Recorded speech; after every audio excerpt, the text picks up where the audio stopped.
And good evening, good evening to the loyal opposition. I am Reverend Dr. Ferdinand Nichols. I'm going to be your host for tonight. Again, a privilege and an honor as I fill in for Marcia, as she has been away in Trinidad with the Praise Academy, doing a great job. They got back in, I believe, just yesterday from a very, very successful trip, and I'm sure she will share with you in the days ahead as to what that trip achieved. But it's such an honor of mine to be with you again this evening, Wednesday, July the 24th. And we're looking forward to a great show tonight. Of course, it's Wednesday night, and so you know that you're going to hear from Mr. Glenn Murray tonight. We're expecting Mr. Franklin to join us again. He's going to be continuing to speak on the matter of unfair dismissals and severance and that type of labor information.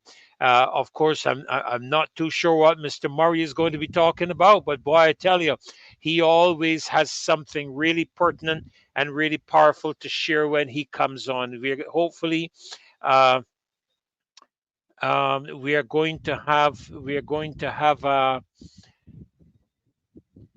Rose possibly on. I will say that she had an emergency this evening, a call out this evening, and I'm not too sure she'll be able to get in. I'm not 100% sure on Maxine either. We just wait and see if they appear. If they do, well, God bless them. I know some of you have been missing Heather, but we want to inform you of the passing of Heather's cousin. And so we extend our deepest condolences from the Marcia Weeks show to Heather as she is attending. I believe that was actually today. The interment of her cousin was today, and uh, and she was in attendance to that. So, on the behalf of the Marcia Week Show, on the behalf of the loyal opposition and the coalition of the righteous, we want to extend to you, Heather, our deepest condolences to you and your families. So we're looking forward to a great show tonight. Of course, Kmar is going to be in to light a fire again, and they'd better have fire engines with water in them this time to try and pull that together. But as always, I want to welcome you as much individually as I can and let you know how good it is to see you with us again this evening. Of course, you know, we couldn't possibly have a show without the loyal opposition, without you present. And so we want to acknowledge all of you that are joining with us tonight. Lucinda Aline, again, thank you for being here and sharing and liking us. Remy M 6070. Absolutely, we must demand accountability. I like that. Nonpartisan government, good stewardship of resources, funds, and demonstrable integrity of all officials. Rescue and restore BIM. Absolutely, Remy M 6070.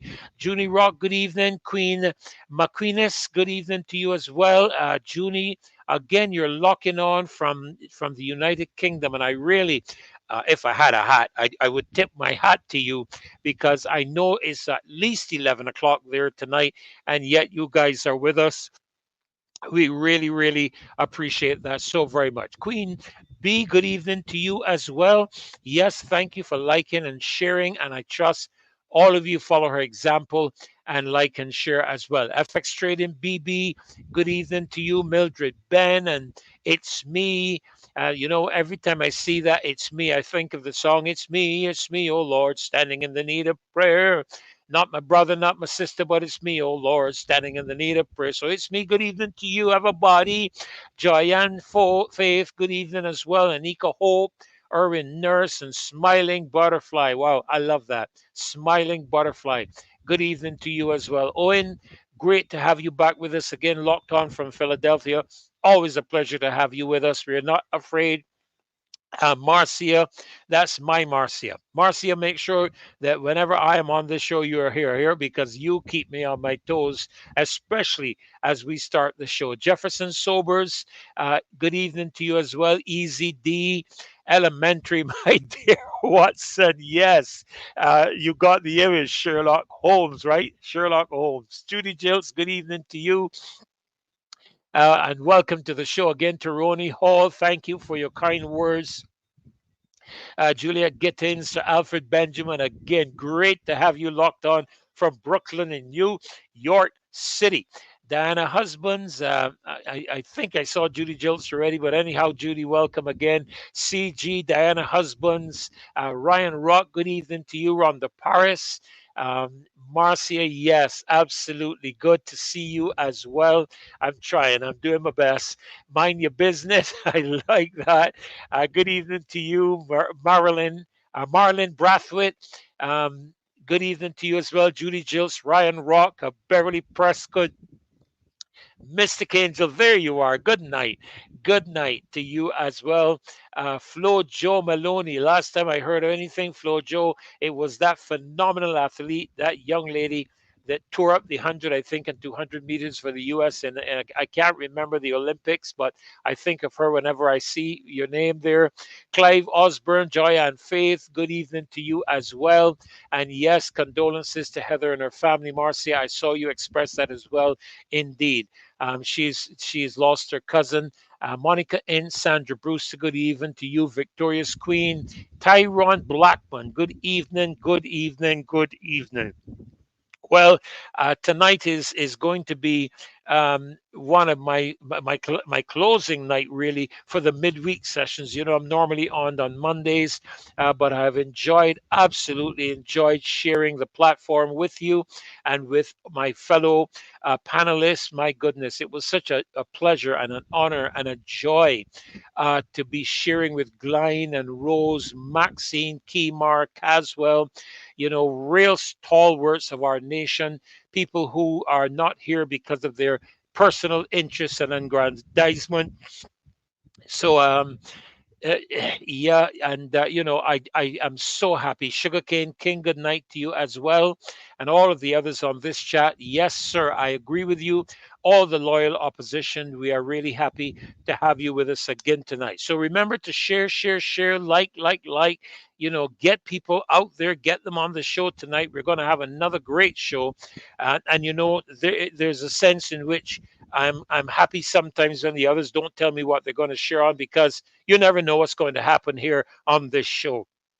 One thing I do know is going to happen is that you're going to hear the truth, and you're going to hear it in on accommodating and a clear manner.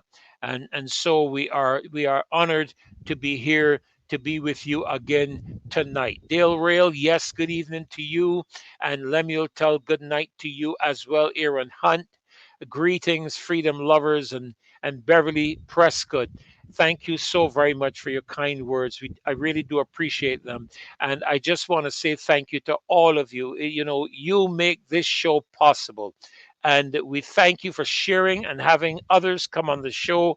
And we are deeply appreciative of what you are doing, all right, in terms of sharing. So before I get into the night, before I get into sharing anything, I'm going to ask Dave to get that national anthem ready. We are going to begin the evening right. We are not, this is a national platform. We're not going to begin with any song. This is our country, our national flag, which we respect and we honor. Absolutely. And we will not be putting it into any earth. We will not be disrespecting this sovereign symbol of our country. Amen. This is our flag, and we are proud of it. We thank God for it, and we are grateful this evening, you know, to be members of the sovereign republic of Barbados, our flag. We're very proud of it. Very proud of it. So, Dave, I'm going to just ask you to get ready and let us have our national anthem.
Amen, amen, amen.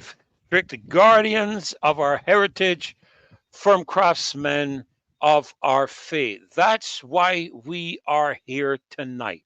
We are here to protect the interests of our country. We are here to demand, and notice I use the word demand accountability and demand answers. We are not here begging or even asking, all right? I have said very often on this show, and I'll keep repeating it. I think there's a saying about repetition. If I can find it before I get into the session, there is a saying about repetition. So let me just look it up because I don't want to misquote. Uh, I don't want to. Let me make sure I can spell repetition. All right. My mother would hold me to that, repetition. That is the action of repeating something that's already been said or written. And I think repetition is one of the strongest capabilities or muscles or something of that sort of memory. And so I will repeat it, repeat it, repeat it, repeat it. That, we are here to demand answers because the government is our employee and we are the employers. We are not asking your permission. We are not coming to you cap in hand a begging. We employ you. You work for us. We put you in there to look out in our interests. And as a result of that, you are required to report to us. Now, you come to your constituency meetings, and if I had my way, I would abolish constituency meetings because they're too partisan. You should be reporting to I don't even know what I want to call it. I haven't even given that a thought. But we have been partisan in this country when it comes to government's accountability long enough, and it's over. Only a madman keeps doing the same thing the same way and expect different results. So this evening, I make no apologies again in repeating that the government works for the people of Barbados. It would appear that after they take that oath of office and come out of the president's home, that some spirit comes over them and they get on like they're lords and masters of the people. We don't have to refer to you. We can make decisions that will be life changing, national changing, and we don't have to ask you anything. Well, I'm going to say this evening. I believe it is as a result of this show, and I want to make sure I get it. I want to make sure I get it correct. I believe that it is as a result of this show that we are now seeing that the government, in terms of this matter with the fisher folk and the damage that was done to their industry by Hurricane Beryl, it would now appear, and I want you to listen to it because this is taken out of Barbados Today, our local news, on the 20th of July. It says fisher folk to be at center of talks. This show has pressed over and over and over the fact that government keeps making decisions without consultation with the people. You want to put educational policy in terms of reading in place, and you haven't discussed it, as far as I'm aware. Rose was on the other night with parents and teachers. But instead of that, you are going to put out a policy document that requires parents to do X, Y, or Z, requires the church to do X, Y. When you use that type of language, what you're technically saying is that you are obliged to do what we say, otherwise, da da da da da.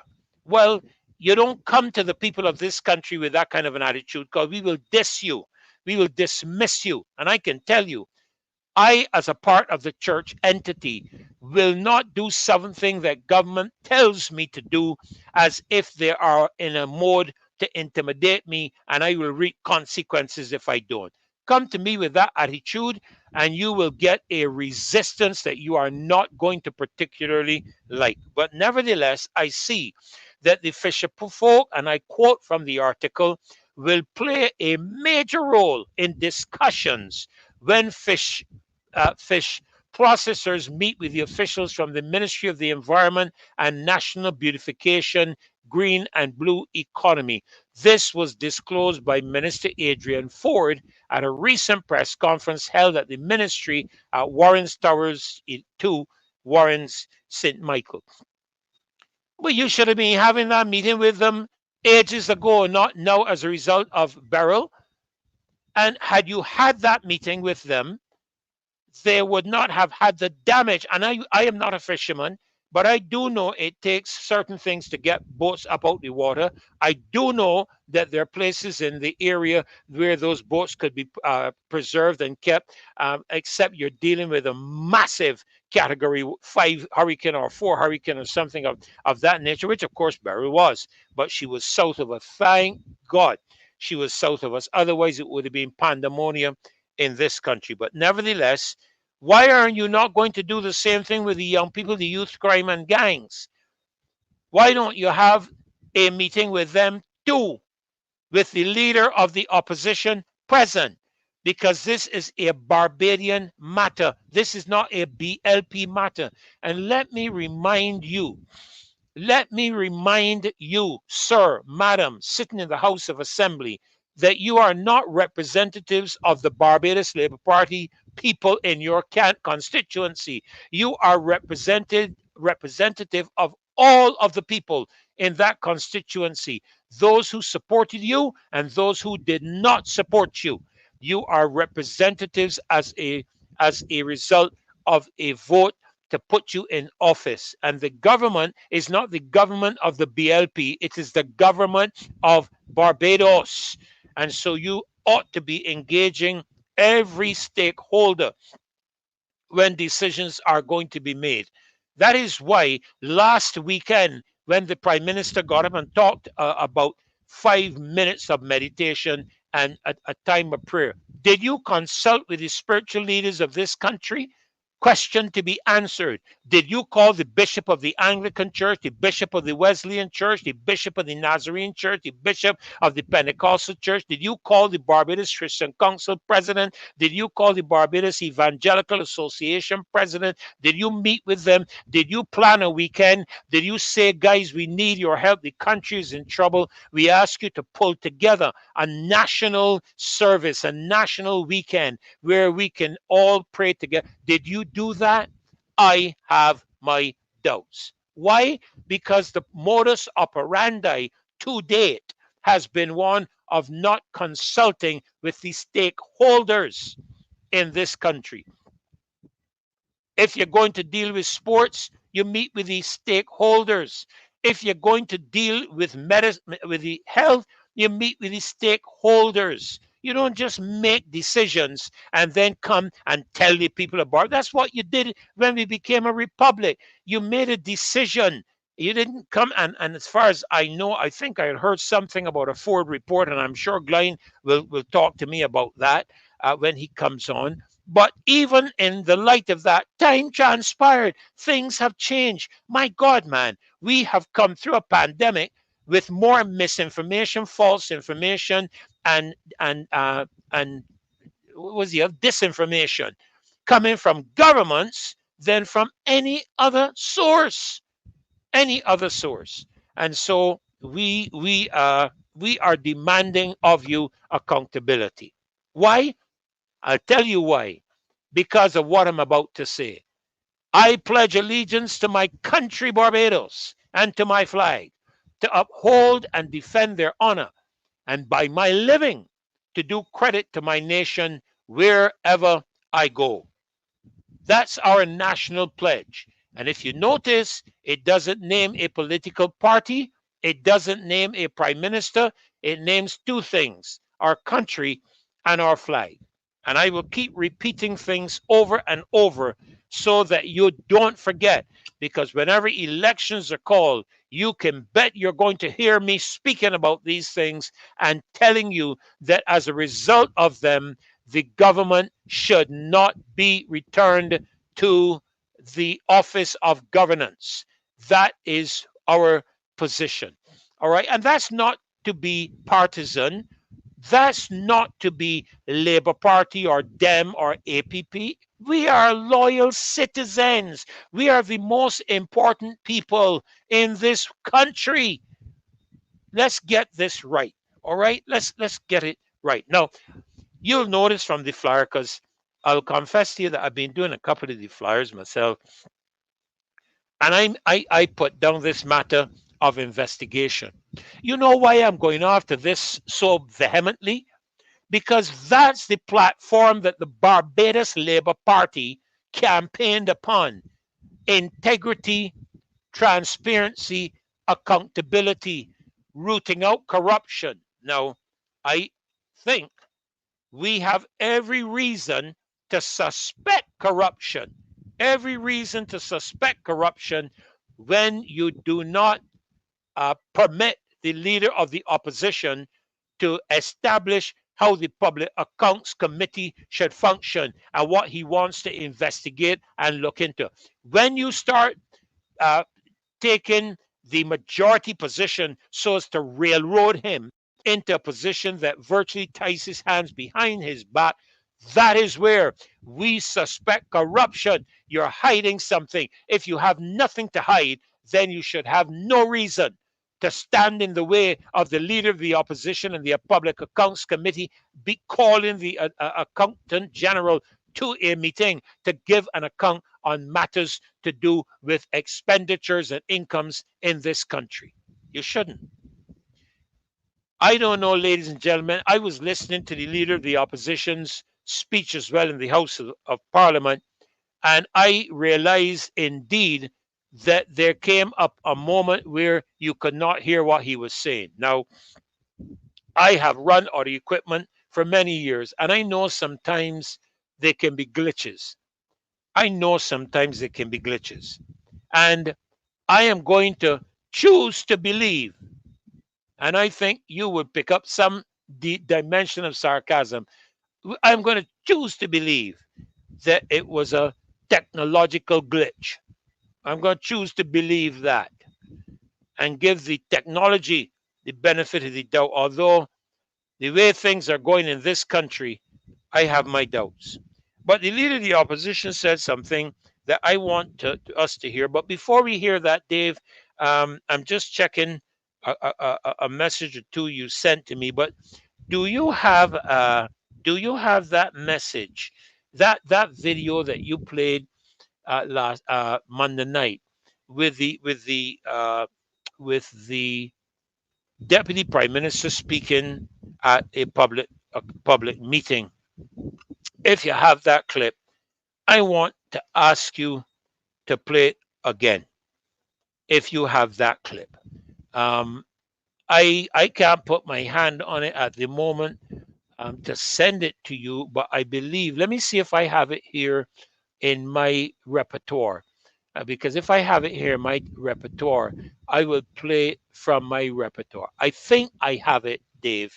So I'm going to play it from here. Ladies and gentlemen, I want you to hear, because I am told, that there are times your words come back to haunt you. And here is the Deputy Prime Minister speaking on integrity, having coming into a general election with their position already established. Now, I understand integrity legislation being passed through the House and through the Senate and is awaiting proclamation. This is several years it being awaiting proclamation. I wonder why it has not been proclaimed. That's another question. Remember, a couple of nights ago, our questions in the flyer information was there are more questions than answers. But I am going to keep this snippet regurgitating in your mind, so that the deputy prime minister, the prime minister, the AG, and none of the members of government forget what they have promised. Because the prime minister, I hope, Dave, you have that one that she gives her solemn promise. I want you to play that one too, because I want you all to hear it from the horse's mouth. And I want you to hear what was repeatedly said, so that when the next general election, they tell me Barbadians have short memories. I am not going to let the people of Barbados forget what this government has committed itself to and has not fulfilled.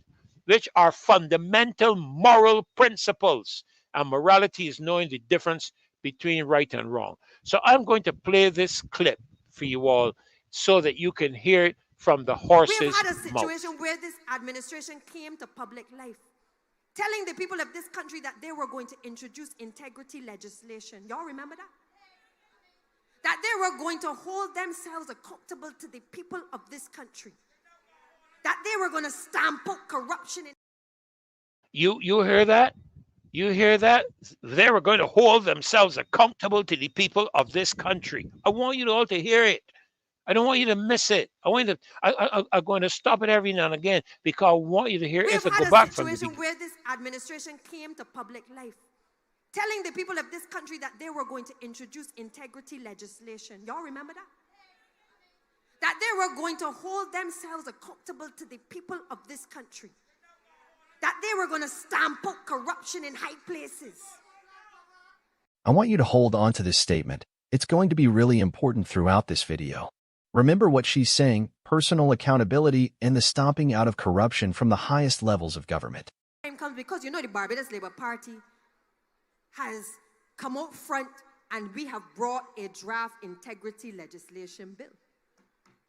We are not waiting till we get to Parliament to hold our members to account or to let you then have to talk with us to talk about whether we are putting corruption legislation in place. We have taken it.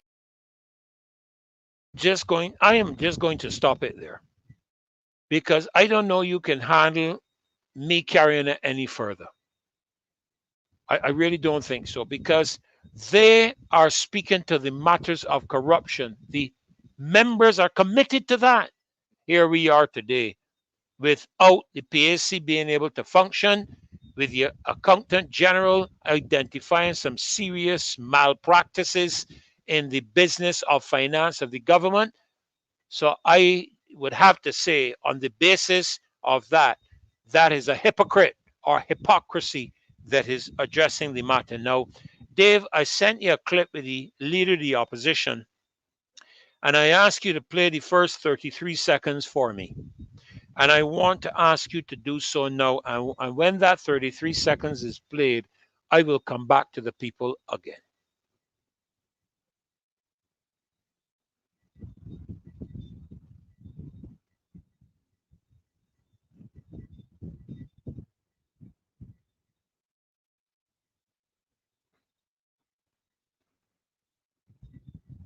Whenever you criticize the government, and you're the worst thing in the world.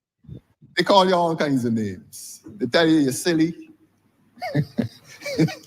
Pause it, Doc. You hear what the leader said? When you criticize the government, they call you all kinds of names. They call you silly and whatever else. Of course, we know the Attorney General called the Leader of the Opposition silly. All right, now, and yes, Dave, it is the one about that solemn promise that we usually play when we're on the road. I want to bring that up just before I bring Caswell in. Now, I learned this a long time ago. When people cannot answer your argument and discussions, they start to attack you and call you all kinds of names because they can't answer what you are saying. All right, give me another few seconds. That is just 12 seconds, Dave. Give me the next 17 seconds or so of his speech, please. I am here in the opposition, and I will give constructive opposition. Let us go to the Environmental Health Department. Thank you very much. You can pause. You can stop it there. You can stop it there. We are going to give constructive criticism, and one of the criticisms we are going to give is the fact that you are not answering the questions Bajans are asking you as the government. It's called transparency and accountability, and we are investigating the matter. And I am going to stand behind the leader of the opposition when he calls for an investigation into $60 million gone astray in a housing project, $50 million, 25 million US used to refurbish a stadium, when in the United States to build a brand new one to sit nearly twice as many people as ours for just 32 million US dollars, just a few million more than us, and another 80 something, $84 million spent on a sewage facility, sewage refurbishment, particularly up the road by the Graham Hall swamp up that side, and we still got problems. Right? So let's get it. Let's get it. Let's get it. Let's get it. Let's get it. Let's get it. All right? And listen, there are times you are in an organization and the time comes when you can no longer stand in the organization because they are not being true to themselves. And that is what I see has happened. Mr. Franklin is in the waiting room. I am going to bring him in because I've already gone into far too much of his time. And I'm going to bring you in, Caswell, and just slip off to the side so you can get about your business of the evening, educating us again concerning all this labor information. Good evening, Caswell. Welcome to the show yet again. Welcome to the Marcia Week Show. Yeah, good evening and thank you again. And good evening to all the people who are listening on this program. And I can see that we are actually making a mark, because what I am trying to do now is to respond to what people have been asking me. I walk in this evening and somebody asked me about pensions, call and about everybody. I want to retire, but I can't take this process no more. I can't work and I can't continue working. These people just bringing their friends and bypassing you. I think good. One of them said, I got my mortgage to pay, but I will find a way. All kind of things I've been hearing.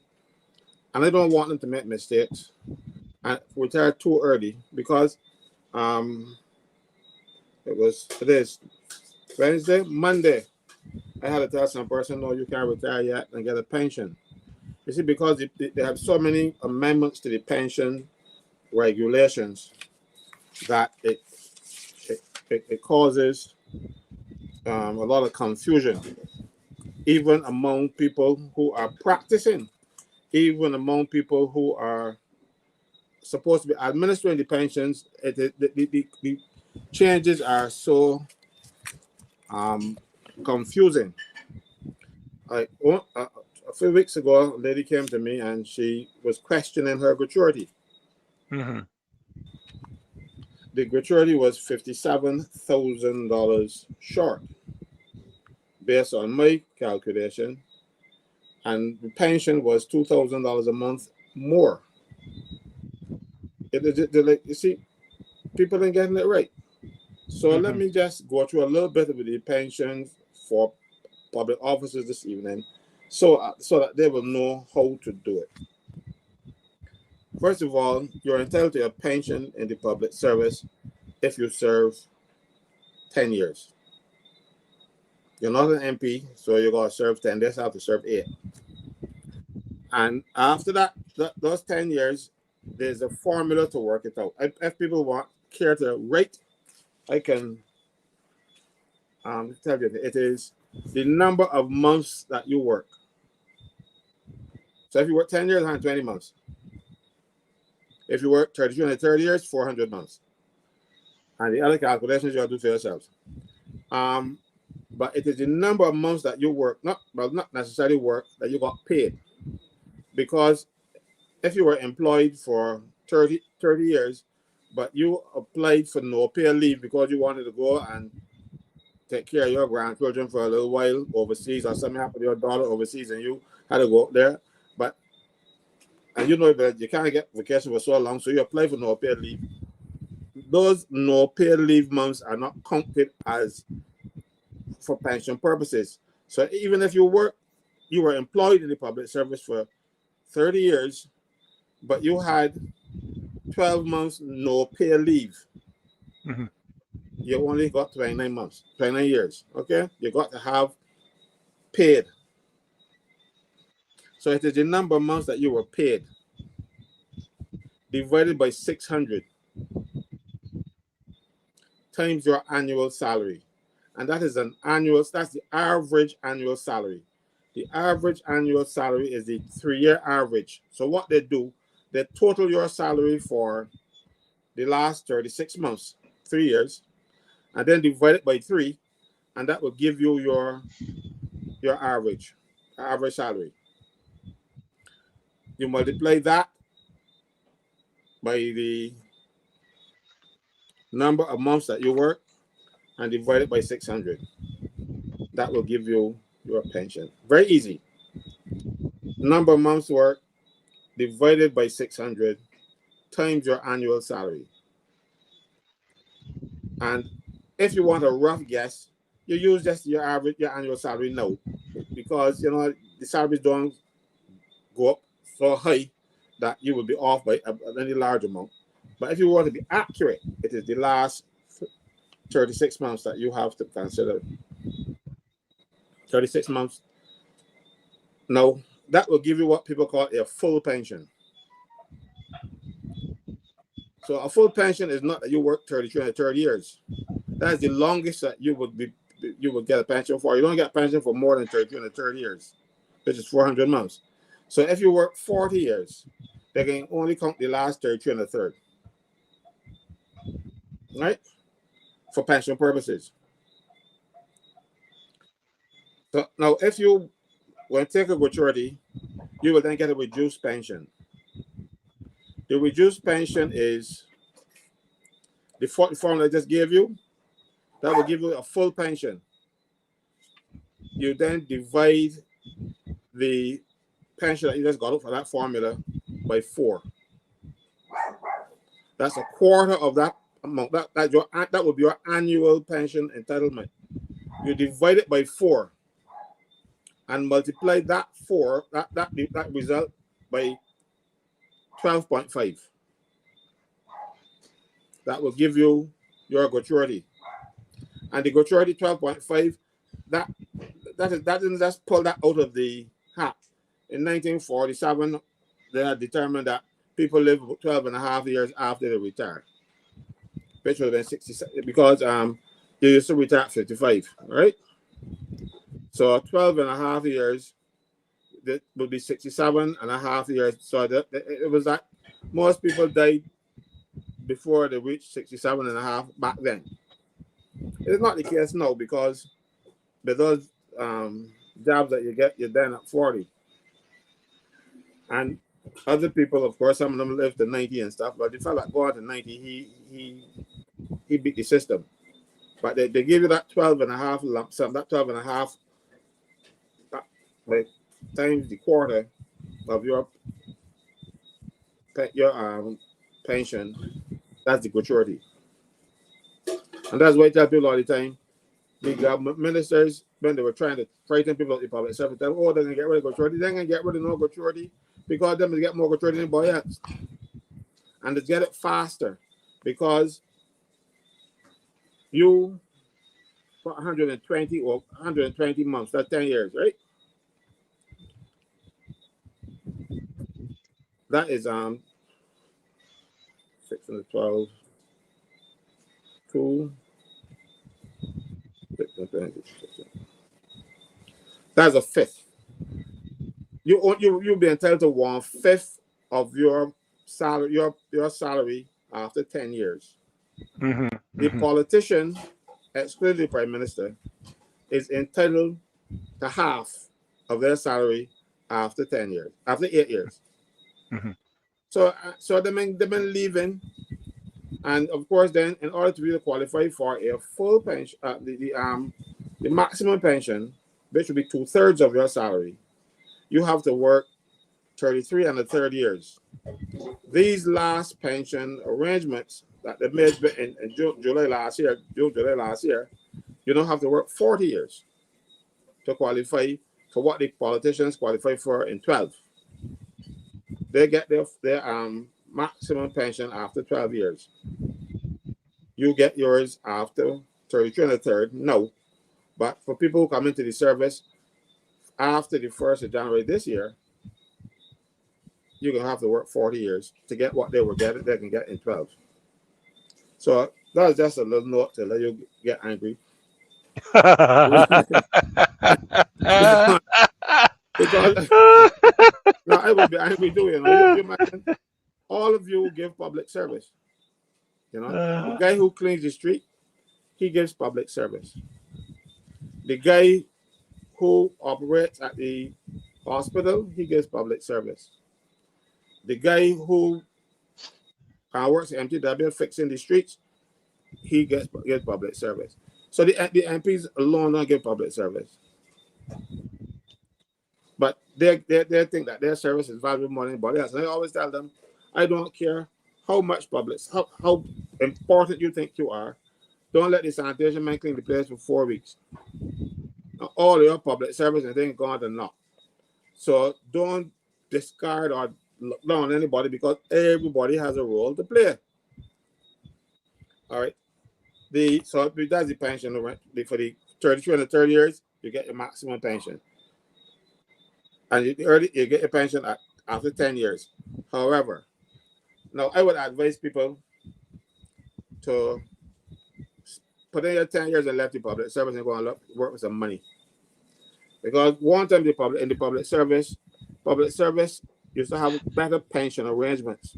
And people don't like to leave the public service because, you know, I got a pension coming up. You work at the cost of Mason or Woolworth or Roberts and stuff.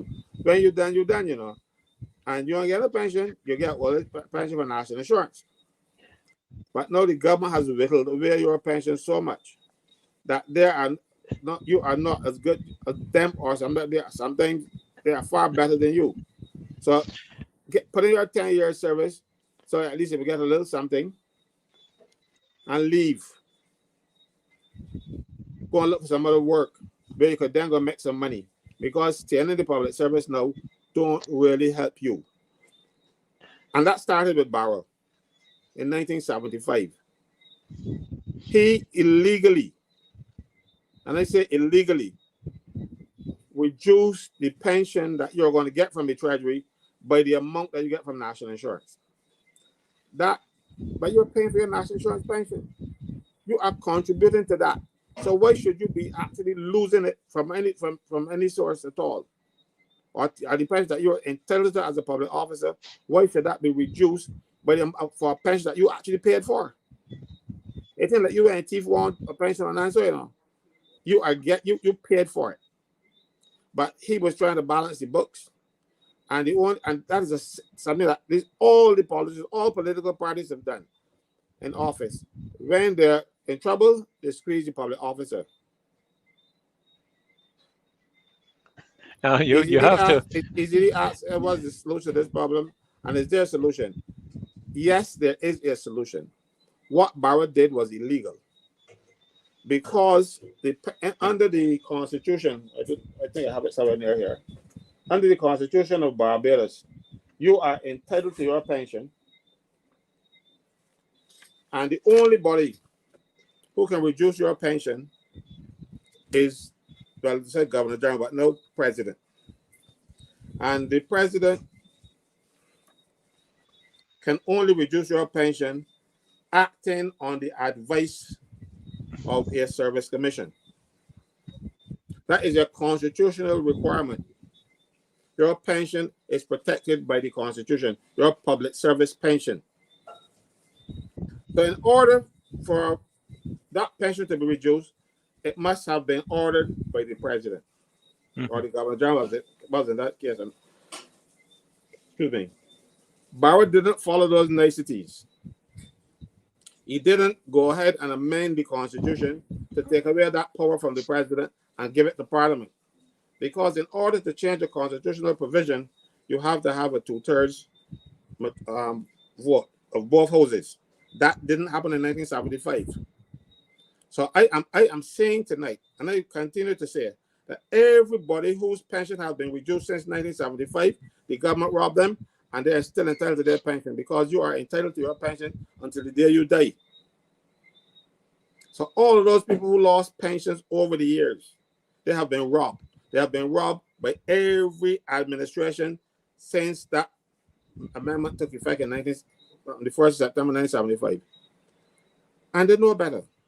But worse yet, what they have done is if you are ill and you are appointed public officer, appointed public officers do not pay a certain proportion of the national insurance contribution because they are entitled to their full salary. So why would they make you better off when you're sick? So appointed public officers pay less national insurance. So they're not entitled to sick leave from a sickness benefit from national insurance. Well, if that sickness continues for national insurance purposes, 312 days. 312 is a year for national insurance purposes because national insurance does not count Sundays. So that's basically a year. So if you are sick for a year and that sickness continues, you could then they call you an invalid then. You get an invalidity benefit. Not that you're invalid, you can't walk and you're looking funny and stuff. It is an invalidity benefit that you can be entitled to. What has happened here? Somebody made some, I think it was the Auditor General, made a boo-boo. And he is saying, well, that invalidity benefit is a pension. So when your pension should be reduced by the money you get from national insurance. You know, so that invalidity, no. It is quite clear from the General Orders of the Public Service.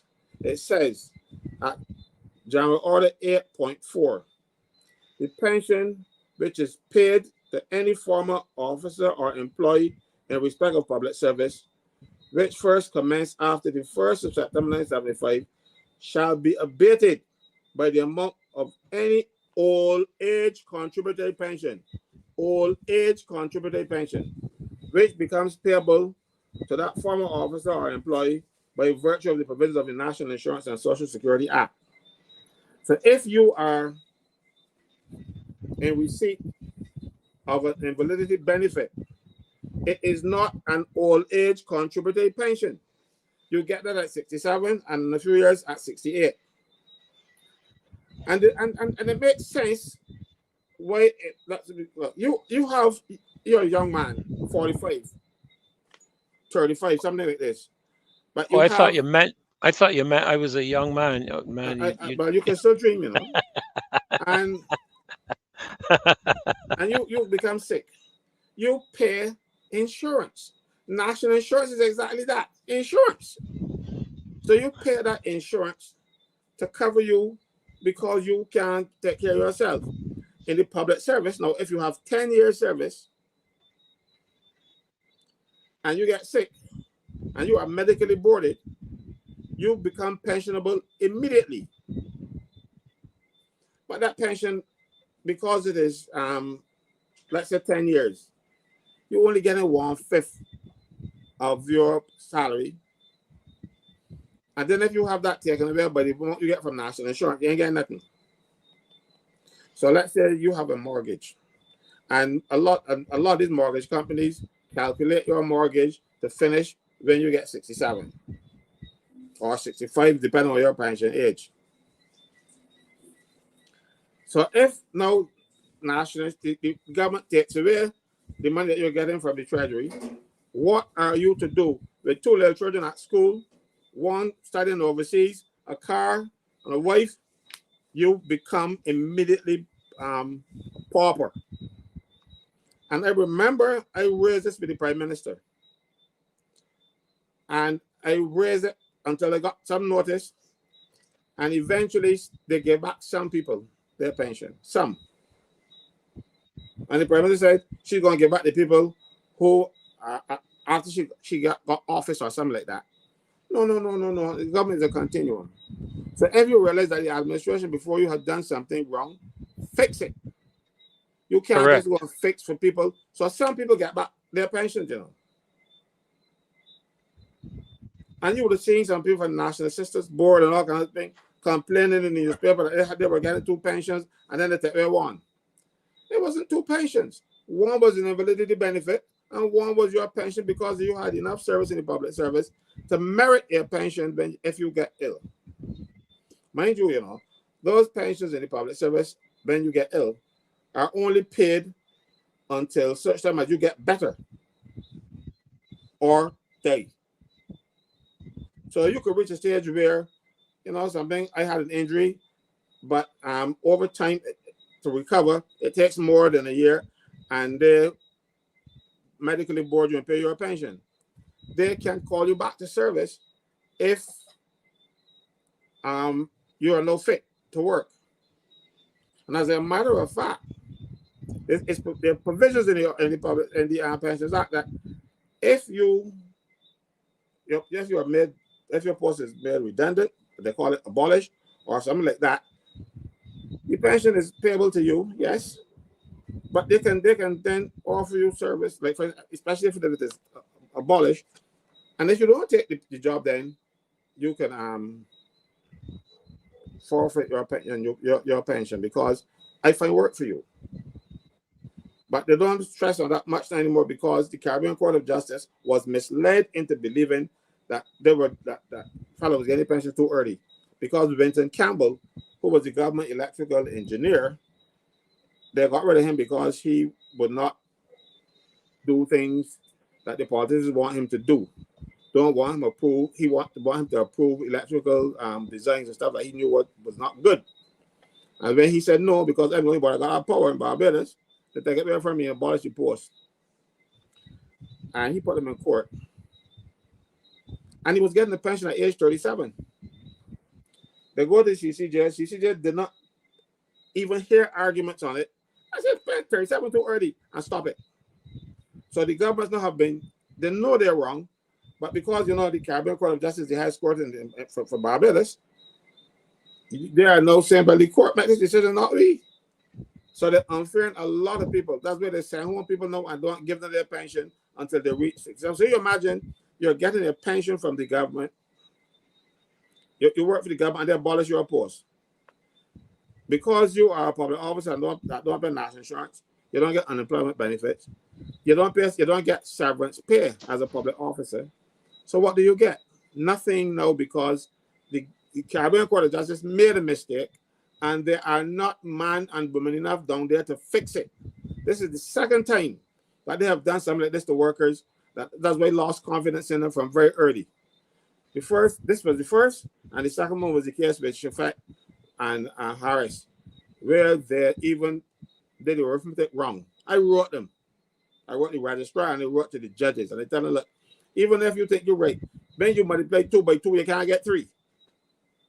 Let me fix it. Because we have a kind of arrogance that we can, especially at that level, you can make a mistake and I can fix it. I see the Privy Council. When we were under the Privy Council, they would, and the House of Lords, they found problems and they fixed them. Because you can't, if they can go back on their own decisions. But we somehow feel like these people down here, they have become so arrogant. Our highest court. You're showing in the studio? I can hear you for I'm not seeing you. I'm not seeing you. Yeah, they have become so arrogant. Yeah, when they click make on a whatever mistake. it has there. You're in your email. Freddie, I got in some.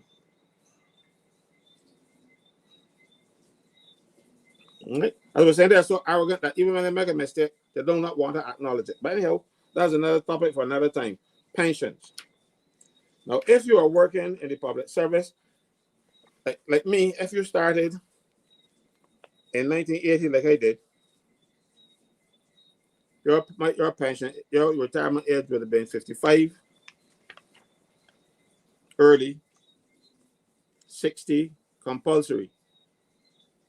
They made changes to the pension arrangements, and because they can't change your pension, they ask you to opt to go on to the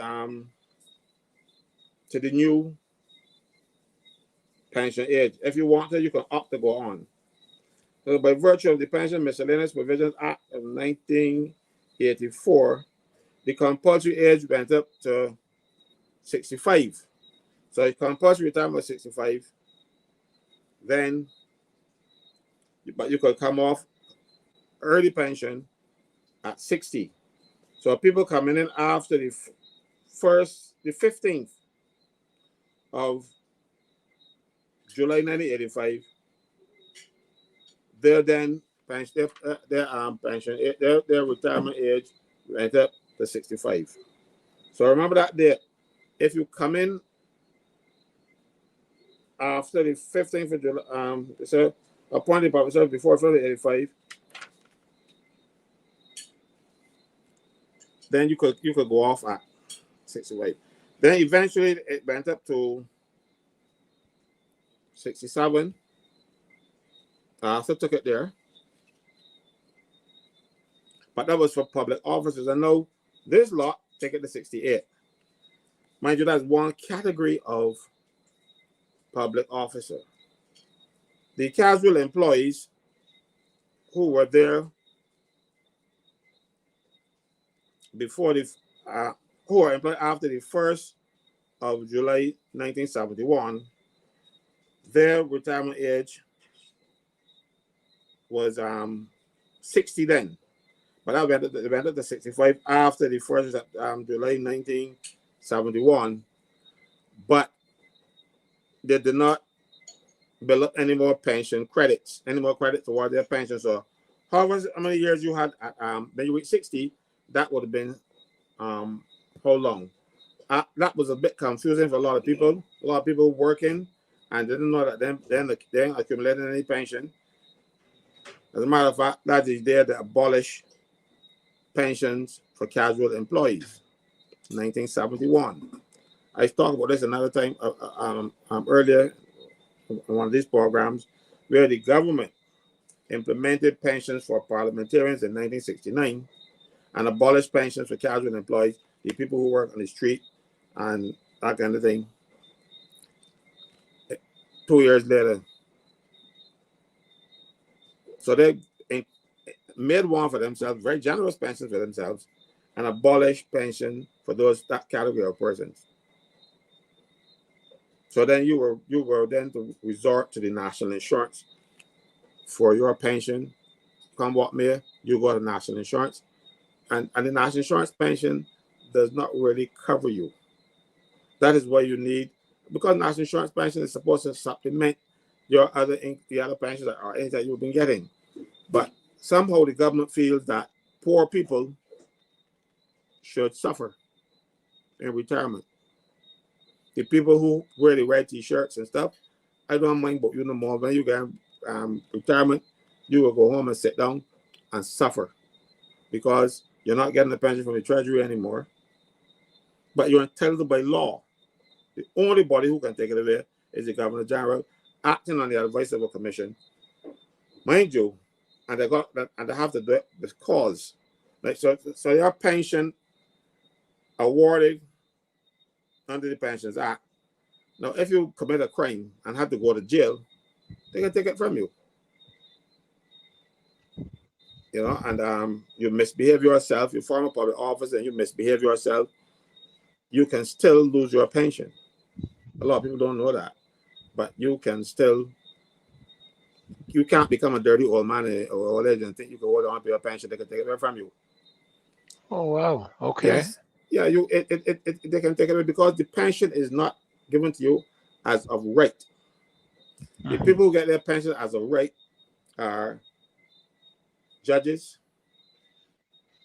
Governor General, MPs. If a public officer goes to jail, his pension stops. If an MP goes to jail, his pension is there until he come out. He gets a pension for every month that he goes to jail. I mean, it's still there. If you commit a serious offense and you dismiss from the public service, you can lose your pension. Now, if you're a judge, you can only lose half. You know, but that is another thing. So they have legislated for themselves, give themselves the best benefits. Because you remember I told you that the pension is reduced by the amount you get for national insurance for public officers. Right. That is not done for MPs. There's no provision in the law for an MP to lose his, even if he starts working a last election for the first time. The president, there's no provision for the president to lose the national insurance, the amount they get from national insurance, or judges. They have their pensions of a right. DPP, neither. And there's no provision in the law for the people of the Barbados Defense Force to suffer that same loss. The defense pension regulations make no provision for it. But you know, when you're an old soldier and you reach 67, they take it away from you. With no law in place, they do it. So we have some bullies. And people are afraid to take them to court. Mind you, the Defense Force, they get some very generous pensions, and they get them early too. One of the best pensions anywhere in the world. If you are a soldier and you work 15 years and you reach 45, you can retire and get your pension. Get full pension after 15 years service. And all you do is clean boots and march up and parade and all kind of stuff in the daytime. Because we don't really want to kill nobody and shoot up the place.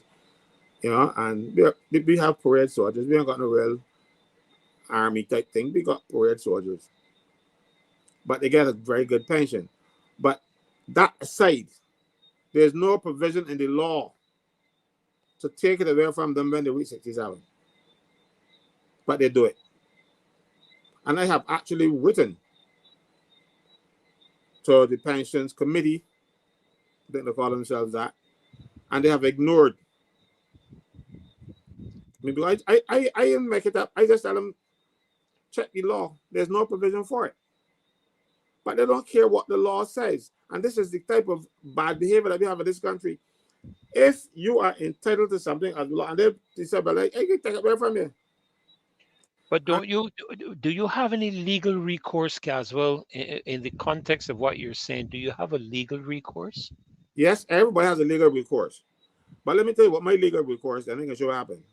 I took the Attorney General to court when the Attorney General was near Motley under Owen Arthur. I'm yet to see a judge yet. And what's happened? Then Arthur took her down and made the Marshall Attorney General. Then they lost the government for 10 years. They come back and know they're there for 6. And I have not seen a judge yet. All right? So when you talking about legal recourse, this does what they do to you. Or sometimes they put the file,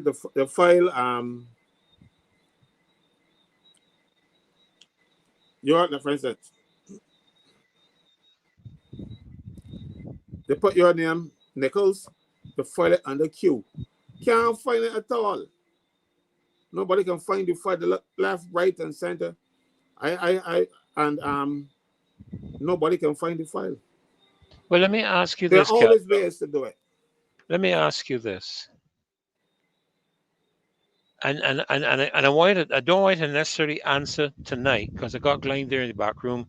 I want to bring him in a couple of minutes. But what can we establish in the country, like the entity that you spoke of, the tribunal that you spoke about? What can we establish in the country?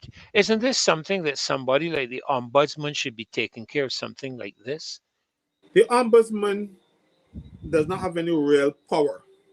He has the power to investigate and advise the department, well, you're going wrong. But then after that, there's nothing he can do except write a report and lay it in Parliament. Okay, and even if he had the party referred to the DPP, it's still back to square one in the courts again.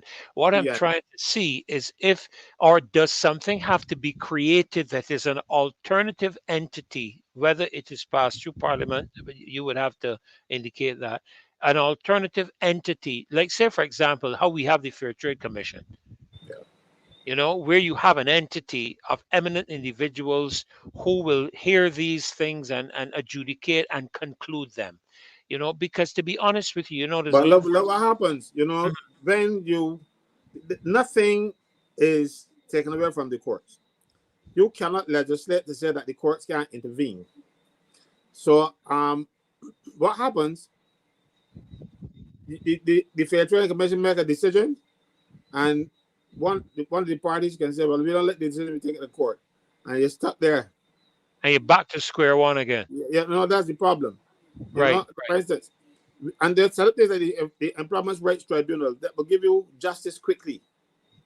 But I've had a case that took 7 years to get from dismissal to decision. 7 years.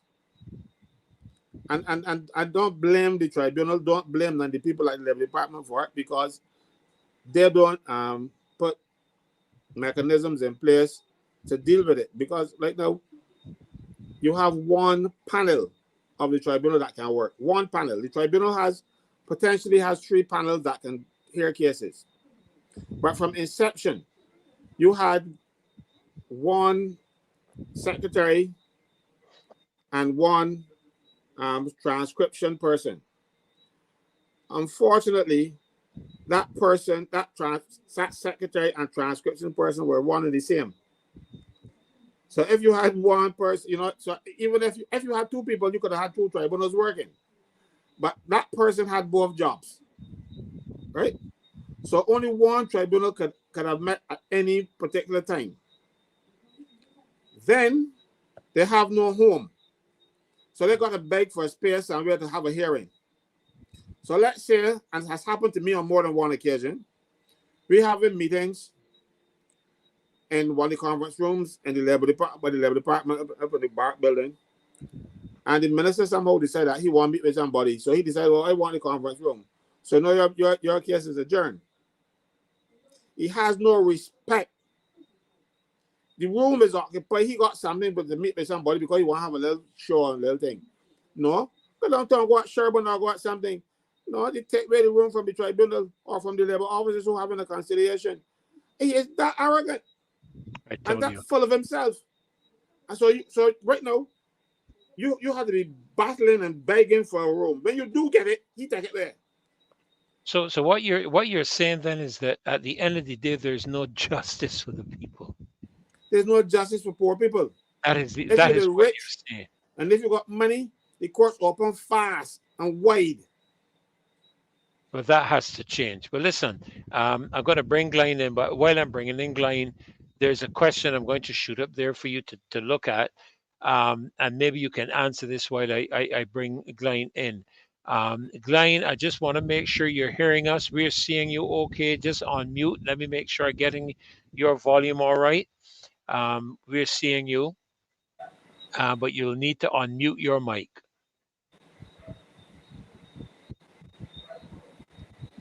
You're hearing me okay? If you can give me a thumbs up that you're hearing me. Yeah, your mic is open. Good. Your mic is open. Go ahead and speak. Let me make sure we got you. He's going on. No, you muted your mic back again. You mute. Yeah. Okay. All right. Speak again now. You know they call that monkey handling gun, but we wouldn't. You're hearing me, Glenn? You're hearing us? No, you didn't hear me either. Like you ain't hearing us at all. You're not hearing us. All right. Well, take on that question there while we try to sort out this situation with him. Some people can, some can't. It all depends which category of person you are. So it's best to check with what they call P.A.C, which used to be Ministry of Public Service, what is used to call P.A.D. Check with them to make sure, because a lot of people, because they might have started after 85, sorry, they might not be able to, because you could always go 5 years before retirement age, compulsory retirement age, and get your pension early. Always check first. Don't get vexed and left and then realize that you got vexed some more, because that happened to a man who get vexed and retired. A man that I know, they thought he would know better, and then he had to sit down and wait for 5 more years to get his pension. He had to look for a job. but frustration. And so that's what I'm telling teachers now, because there's a lot of teachers I have spoken to who want to get out the system. They're saying, one, you can't control the children, you can't tell them nothing, the parents want to come and beat you. And then anytime you say anything, the people at the ministry want to unfair you. I know one teacher has been supremely unfair. They teach special needs children, and the child, he lay down on the cupboard, where you put your little books and thing, and it left an impression on his back in squares. I don't think you get a child a lash and a square come out. But when the parents saw that, the parent man grabbed the teacher. When the doctor measured the marks on the child's back, there were the precise measurements of the cupboard that he was laying upon when he was sleeping. But that teacher has been suspended for years, pending the outcome of the case, when she did nothing to the child. She was assaulted by the parent, and when you have, a lot of teachers are assaulted, and the ministry just cover it up and don't want to bring a court case. Yeah, I've heard of that. It's a criminal offense to I've heard of that. Because school and assault a teacher. The ministry does not protect its teachers. Yeah, I've heard of that. I've had to deal in terms of counseling with situations such as that. That is a fact. That is a fact. And so I don't know if we had gotten rid of the Ministry of Education, the schools would run better. When we had boards of they call them governing bodies. You had a governing body at your school when you were there. Schools ran better. But politics and politicians got involved, and they have destroyed the educational system, and they're making it worse. And each time they come around, there's some minister who go away and see things happen in the States and come back to Barbados and want to do here. And we're in trouble again. They don't know what they're doing. And so a lot of teachers want to get out. I know one teacher who left Barbados and work at Walmart rather than come back and work in Barbados, because she ain't letting children kill she. You can't discipline them. You can't even raise your voice at them. They come in school as they like. And now they come in school dressed like clowns. And they call it a name for it. They call it grooming policy. They're not groomed. They look like the Prime Minister. Some of them. I see Glenn is trying to get back in again. He got back in. Glenn, let's see if we've overcome the challenges. If you can hear me, you can give me a handshake. If you're hearing me okay. Yeah, he hears you. Yeah, okay. But you need to unmute your mic now. Unmute your mic. Okay? Because I was telling him, Glenn, that is monkey handling, that mistake. Yeah, you're muted. You're muted. You need to open your mic.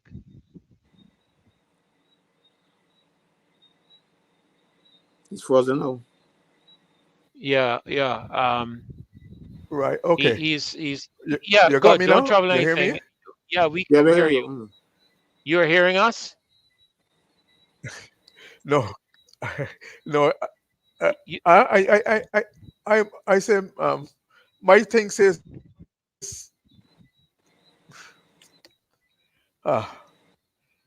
we are hearing you. my thing says mute. That means what? You can't hear me. We're hearing you now, Glenn. We are hearing you. We are hearing you. Unmute. We are hearing you. That's okay. We are hearing you. But are you hearing us? No, you're going back muted again, see?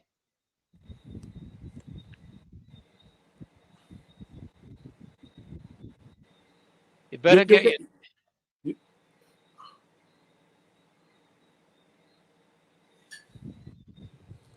Glenn, I don't know what is Glenn, you touch mute again.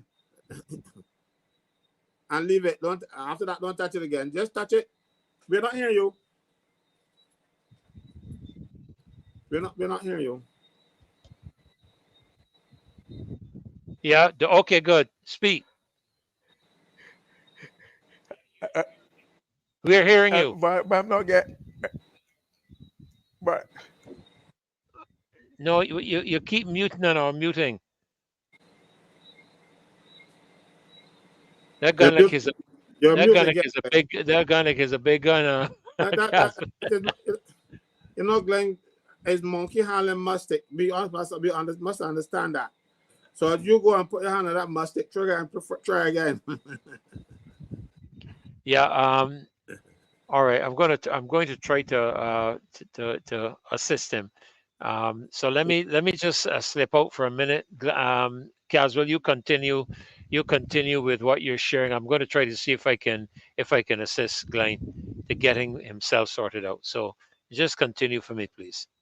Yeah, so I was talking about pensions. I was talking about CCJ. There was a whole bunch of things I was talking about. Well, you were talking with the pensions and then going to the CCJ. You had a case that went Yeah, to the yeah, we CCJ yeah and so on. we were talking about that. But the problem in Barbados is that they set up structures, but they don't do anything to operationalize them. The right now we have, as I was telling you earlier, if employment rights tribunal who should hear cases for um, unfair dismissal, they can't cope because they ain't got the space to do it from, and they ain't got the staff to do it with. Mind you, the estimates this year, the government claimed that they were going to provide all these facilities, but they did not put any money in the estimates. So I don't know how they're going to get it done without money. I think they're going to get done with talk. But when it comes to dealing with workers, both administrations that we have had in my lifetime give lip service to the doing workers. Sometimes they get they're good. Don't let me fool you. I won't fool you. But we had Arthur back in 1998 who decided, you know something, it is unfair to treat casual employees this way. They're working every day. They're not really casual employees by the way they work, because casual is supposed to come in today and got to work, you go back home. Can work, they got work, yes. But you have casual employees that work every day, like any ordinary public officer. And Arthur established all those jobs to be permanent jobs in the public service. And then they become pensionable again. So every so often we get thing. Barsaku, she even fighting against the Barbados Workers Union to put the Employment Rights Act in place, because if she did not put her foot down, that act would not have been passed yet, because the Barbados Labour Party did not support it, because the employers were bitterly opposed to it. The Barbados Workers Union was bitterly opposed to it. But Esther Barsaku, as Minister of Labour, thought it would have been a good thing, because she did not originate the act, the bill. It was there long before she came into office, long before she ever thought to run. But the government succumbed to pressure from the people who pay their bills, the merchants and the people in Bridgetown who got businesses and stuff. So the government did not. Right, Rod Eastman wanted to do it. That's not here. Rod Eastman wanted to put it in place, but he had to fight against the unions. He had to fight against the employers, and those people had money, so he couldn't get it passed. The government changed, and Saku came in, and she put that piece of legislation in place. And they are fighting. They're doing what the people call level best Right. to make sure Yeah, that it doesn't work. yeah. I think you're good there, Glenn. I can hear you, but you're going back and mute again. You're going back and mute the mic again. Um, don't worry, folk. We'll get this sorted out because we want to hear what Glenn has to say. You're muted, Glenn. You need to unmute the mic. Whatever you do, you press to unmute your mic. That's what you need to do. His daughter was just there helping him. Yeah, his daughter was just there. Yeah, good. Don't trouble anything. It's unmuted. Don't touch Put your anything. hands like this, Glenn. Don't touch nothing. There's a stick up. There's a stick Hi. up. Put your hands up in the air. And Put don't both touch your hands nothing. up in the air. Don't touch nothing. Hey, Don't touch nothing. Just talk and listen. Okay. Good. You're hearing I, me? I, I The problem seems in my bandwidth. Okay, well, we are hearing you. I'm seeing you. I'm hearing you. Okay, But and we are it's hearing you. fluctuating. That's okay. That's all right. If it's a problem on our end, we'll tell you. No, look, forget it. Okay. It's not. You're We hearing are me, but you're hearing not. you. We are hearing you, and you are hearing us. Okay.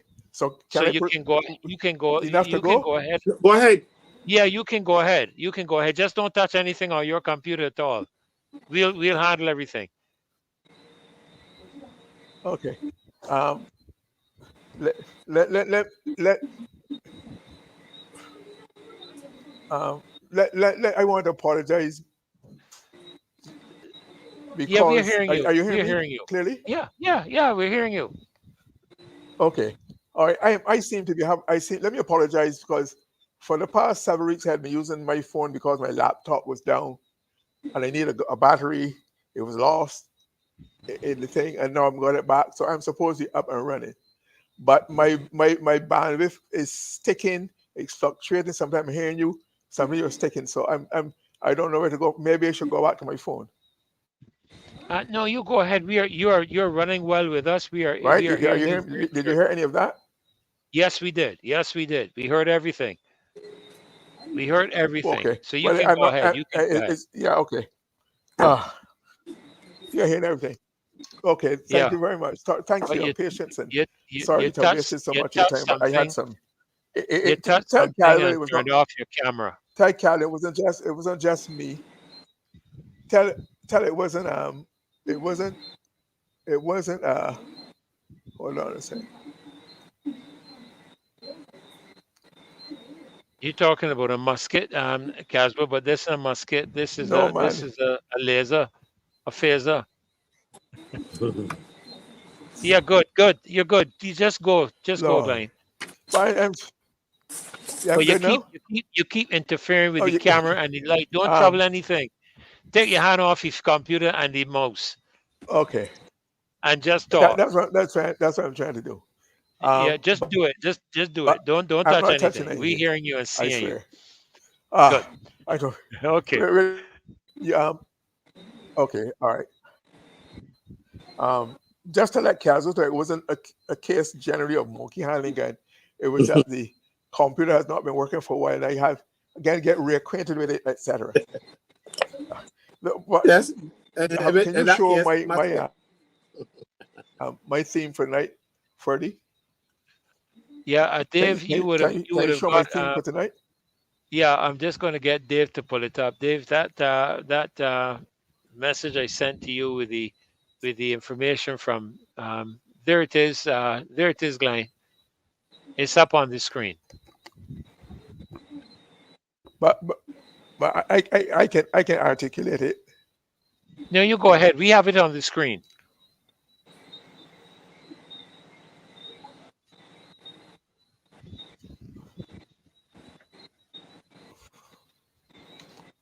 You can go ahead, Glenn. We have it on the screen. We got it covered. You I'm just not have, seeing it on the screen, but I can. you don't The worry theme about really that. tonight is meant to Yeah. be: you can lead a horse to water, but you can't make it drink.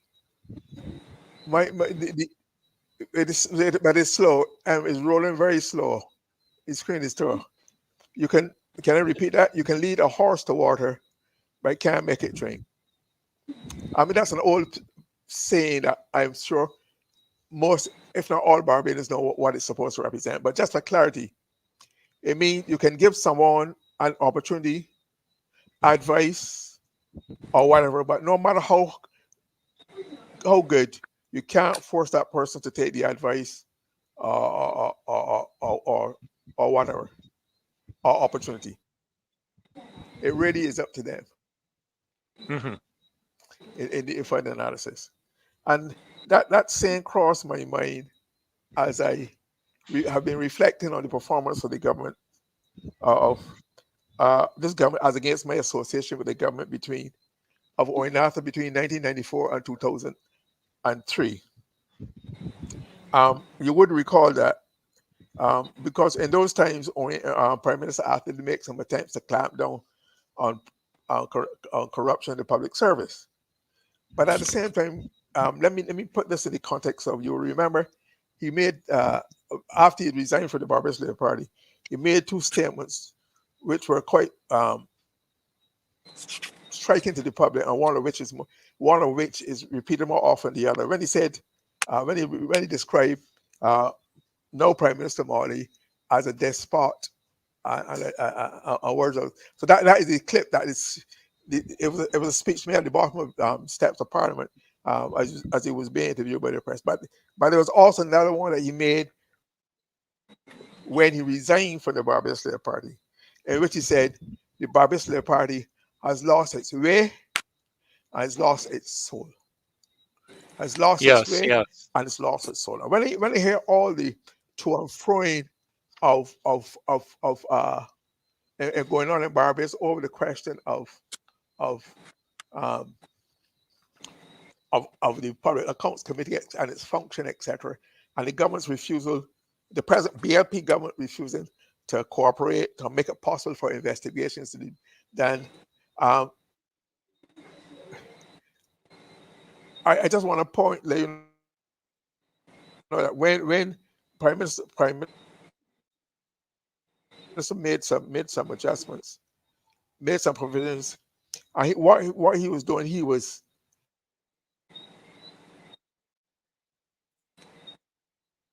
and the standard and which had served Barbados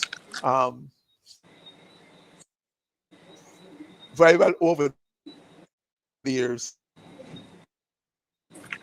I've seen and all the anecdotal evidence I've heard is that there was no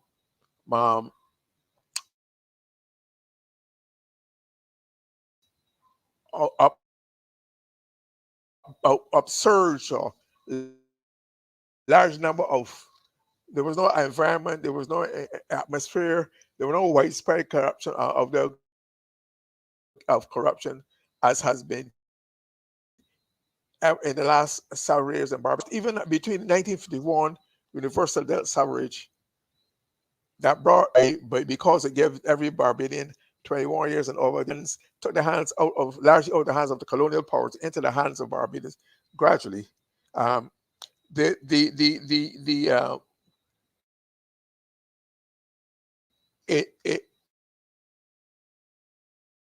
there were no,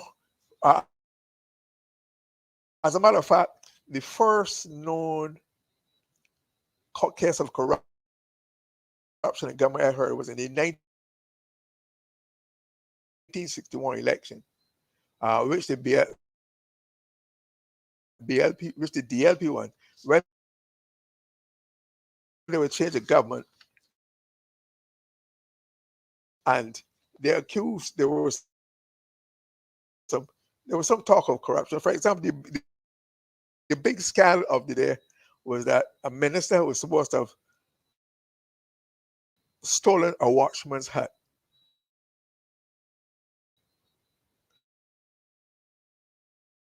You know what? They had, you call them security guards, but they were watchmen. They would go and watch certain premises, and this of the town at that time.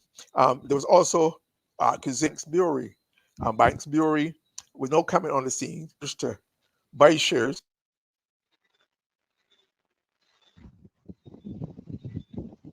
We might have to Caswell, we might have to get Glenn to come back in on his regular device. I'll give him a call and ask him to come back in on his regular device. So if you can pick up from where you were just now and just continue for a couple of minutes, please. Let me get him to come back in on his regular device. You're muted. Well, I was just looking at a paper that I did many years ago in dealing with the same pension arrangement for public officers, and it is uncanny that I did this paper for the National Union of Public Workers back then, and that would have been when I was an employee there. That would have been 1989. And they have not acted on this paper yet because I was trying to get people to rationalize the pension arrangement for people, because there are at least 13 pension acts in the public service. 13. You know, the one at the top, the Pensions Act for the civil servant, and that was most generous because that gave you a better pension. Because I remember Madam tried to raise the pension age to 60. We see it was 65. Yeah, he tried to take up the amount of time to get pension from 33 and 30 years to 40 years, and the unions rebelled, and Tom reversed that order. And to this day, if you're a public officer, you can get your maximum pension at 33 and 30 years. Mind you, that has changed with this current administration. There are no people coming in getting up, will now go to 40. Just give me one second, Kazo, that I can explain to the people just what's happening, Mr. Murray. Just quickly, folk, Mr. Murray is on his computer. He's not been on that computer for a bit. We are getting issue, I believe, in terms of the bandwidth, in terms of his internet connection through the computer. So I've asked him to go back to the phone and to log back in and come back in from the phone area. So just give him a couple of minutes and he'll be right back. In the meantime, I'm just going to ask Mr. Franklin to continue to speak to the aspects of the pension and so on that he's addressing. All right. So I do apologize for that. It happens sometimes in technology, especially when you have smart devices that think for themselves. But just want to give him the chance to come back in. He does have quite a bit to share tonight, and we want to hear what he has to say. So just be patient with him, and we'll have him back in soon. Go ahead, Casper. Right. So let me just go through some of these pension things for you. There's the Pensions Act, Cap 25. The Casual Employees Pension Act, Cap 20. The Public Employees Pension Act, Cap 30.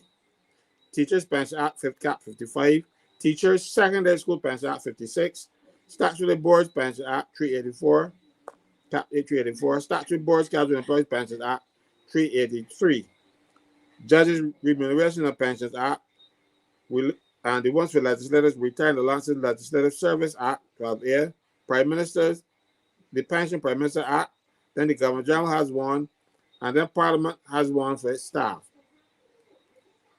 And then there are individual pension acts, because, like, for instance, we had one for Chesley Boyce, who was dismissed from his job as Clerk of Parliament. And when the government changed, the new government came in and passed a Chesley Boyce Pension Act so that he would have gotten the pension. So, and now we also have one pension act. Well, it's not an act, but it's a cabinet took the decision to pay national heroes who are alive a pension at the rate of the salary paid to a judge. So there are lots of pensions act, but each of them had their peculiarities, and it would have been better to put everybody under one pension arrangement. But then you couldn't give everybody good benefits. You know, some people can't be treated well. So the people at the bottom, like the casual employees, they were getting very small pensions, and then they abolished them. And thanks to Arthur, he gave them back and made them all public officers. But this administration now has found a way to make sure they don't get anything, a pension from the Treasury or one from National Insurance. And I am not hearing enough people cry out about this, because this is the government that stole, and I'm saying stole, National Insurance money. I know they're not paying it back, and the National Insurance is suffering. And no, you got and they took the National Insurance contributions. You remember they wrote off 1.3 billion the National Insurance money. And so right now they're moving. I understand they're preparing legislation now to cut National Insurance benefits. pension benefits from national insurance because the government carry money. So you imagine you are getting the maximum pension that you get from national insurance. Out of all, don't care how much you work for, the maximum pension that you would get is 5200 times 60% equal. The maximum pension that you would get is $3,120 maximum. That is, you got to be working and paying contributions like you have for about 40 years to get that pension. So imagine you're working for $8,000 a month, $9,000 a month, $10,000 a month, and then you reduce to $3,120. Of course, I advise anybody who was making more than the national insurance, mind you, it's not necessarily more, but anybody who can afford to provide outside of the national insurance scheme some other pension arrangement. Mind you, the insurance companies are ripping you off, but you either got to find a way to save someone that you don't touch, or go and let the insurance company rip you off. So at least you've got some other nest egg for when there's in your old age, because at this time, so a national hero and billionaire Rihanna is entitled to a pension as a judge. But that's what the law is. I don't know if she takes it, but that is the provision made when they provided for sobers. And they said, and they didn't say sobers, they said national heroes who are alive, will get a pension equivalent to the salary of a judge. I saw somebody send me some things wrong today with her. I don't want to go back there again. Trust me, it hurts my heart to see that we have a national hero behaving like this. But I can't blame her either. You have to blame the person who jumped off a national hero and didn't even tell her anything about it till they shout it out. Right? So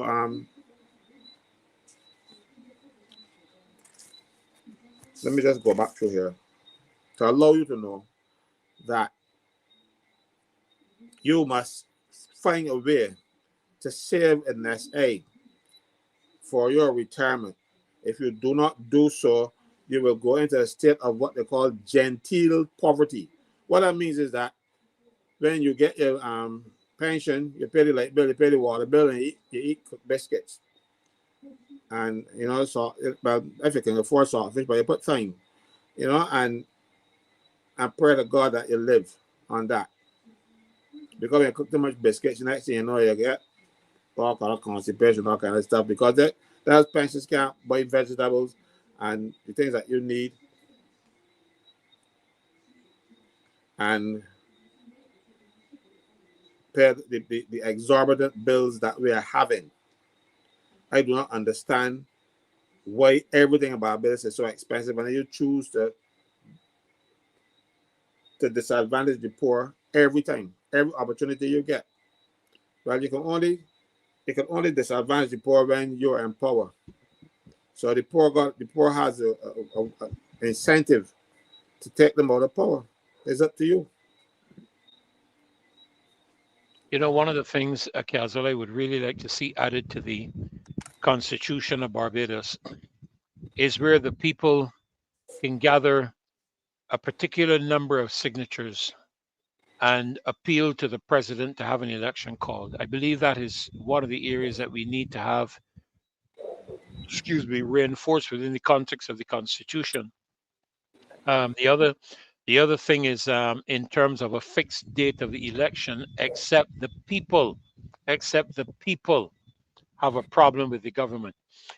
Where a prime minister cannot get up and willy-nilly call an election before the particular period of time, because that is the only recourse that people feel they have. But then the problem exists as well, that when we change governments, there is no significant change in the policy and operation of that policy. So what we need really is revolutionary change, revolutionary transformation, where you have people who are not going to do politics as usual. And I'm thinking that if I were in a position in terms of pension, I would be calling on persons like yourself and other eminent individuals who would be familiar with the operational processes and how things are done. Severance that you spoke about, and unfair dismissal, all of these things, so that law can be, or should I say, um, information can be compiled from which then policy can be derived. Because what we have are a bunch of people, in my view, is just my simple view, and you, the loyal opposition, can agree or disagree with me, Caswell, you likewise. But what we have is a government that is a group of people who don't know half the things that they're responsible for when it comes to their ministries, and they're not paying attention to what I call the technocrats. And what's the other name you have for them again? The not what Barack called them, occupation, or what does he I'm call not a person. army of occupation? I don't mean that, but you have the technocrats. I mean, people who are trained in these areas, and they're the people that you should really be sitting down and listening to, and then, of course, engaging these stakeholders as it relates to what policy should be derived when it comes to matters in the country. But we are having a government that's implementing some serious changes. You take a look at the aspect of increasing labor, making a decision to import labor. Have you talked to these stakeholders? These stakeholders are technically the people who are going to be affected by a decision of that nature. So this is something I think that we really need to address, and we really need to address it quickly, and we need to address it seriously. I see Glenn is trying again, Kazula. See if we can get him in again. I think he might be back on his device. Glenn, are you hearing us now? Yes, I'm hearing you. Can you hear me now? We are Very hearing good. you clear as ever. Oh, thank you very much. I, I'm So get that I'm getting a little echo, but don't do anything. I can tolerate that. I think the people can too. That's not a problem, because we really want to hear from you tonight. because, And you'll get some time then between now and next week probably to just sort the computer out. Huh? But it could also be other interference. And I'm sure you understand oh, what. oh, I've never had this problem before. Yeah, but you've never had a government like this before either. Anyhow, you go Yeah, ahead. Go yeah. ahead. I'm what Sorry. I am. Yeah. No, my comments really was triggered by this whole experience of the failure of the government and the refusal of the government to bring proper and full-fledged anti-corruption policies and systems and legislation institutions that they had promised so avidly, and secondly to cooperate, to refusal to, again to cooperate with the leader of the opposition over the Public Account Committee. And I say that because the reason why I said you can take a horse to water, you can't make it drink, is that uh, before we get there, I'm going to talk about how UNACCOUNTED started to try to do something about this question of corruption in the public service. Before that, I just want to point out between the Corruption Act and the Prevention of Corruption Act 1929 and 1951, when the right to vote became democratic and we began a full political democracy in Barbados, there was no widespread no talk of corruption as such, because it was a small government and it was run by the colonial civil servants. But it was small, so there were not many opportunities, even between 1951 and 1961 when the government changed. Even between 51 and then you had the cabinet government, and then you have ministerial government, and then you had the cabinet government. There was no widespread. There was no talk of corruption. Neither among the public service or even among the politicians. Many of the politicians were independent, self-made men. They were not professional politicians as such. Uh, and like I said, there were no statutory corporations. There were no law boards where and opportunities for contracts. So it was a different ethos. But at the same time, I think the biggest restraint on any corruption will be the fact that we had a society that believed in conscience, right and wrong, the do's and don'ts. So the people who work in the public service and the society in general, not that there was not petty crime and thing, but there was general an overlay, a pervasive sense of right or wrong, do's or don't, should obey the law, etc. So it was a different attitude. So which were translated people's behavior. There were restraints on the by morals and values, and people believe right and wrong. So, I'm saying that in 1994, from my certain experience, because I was part of the cabinet between 1994 and 2003, one of the things that Prime Minister After did, first of all, the first thing he did was to where he brought in a surcharge where for ministers or public servants who abuse the public purse could be surcharged. That became the law.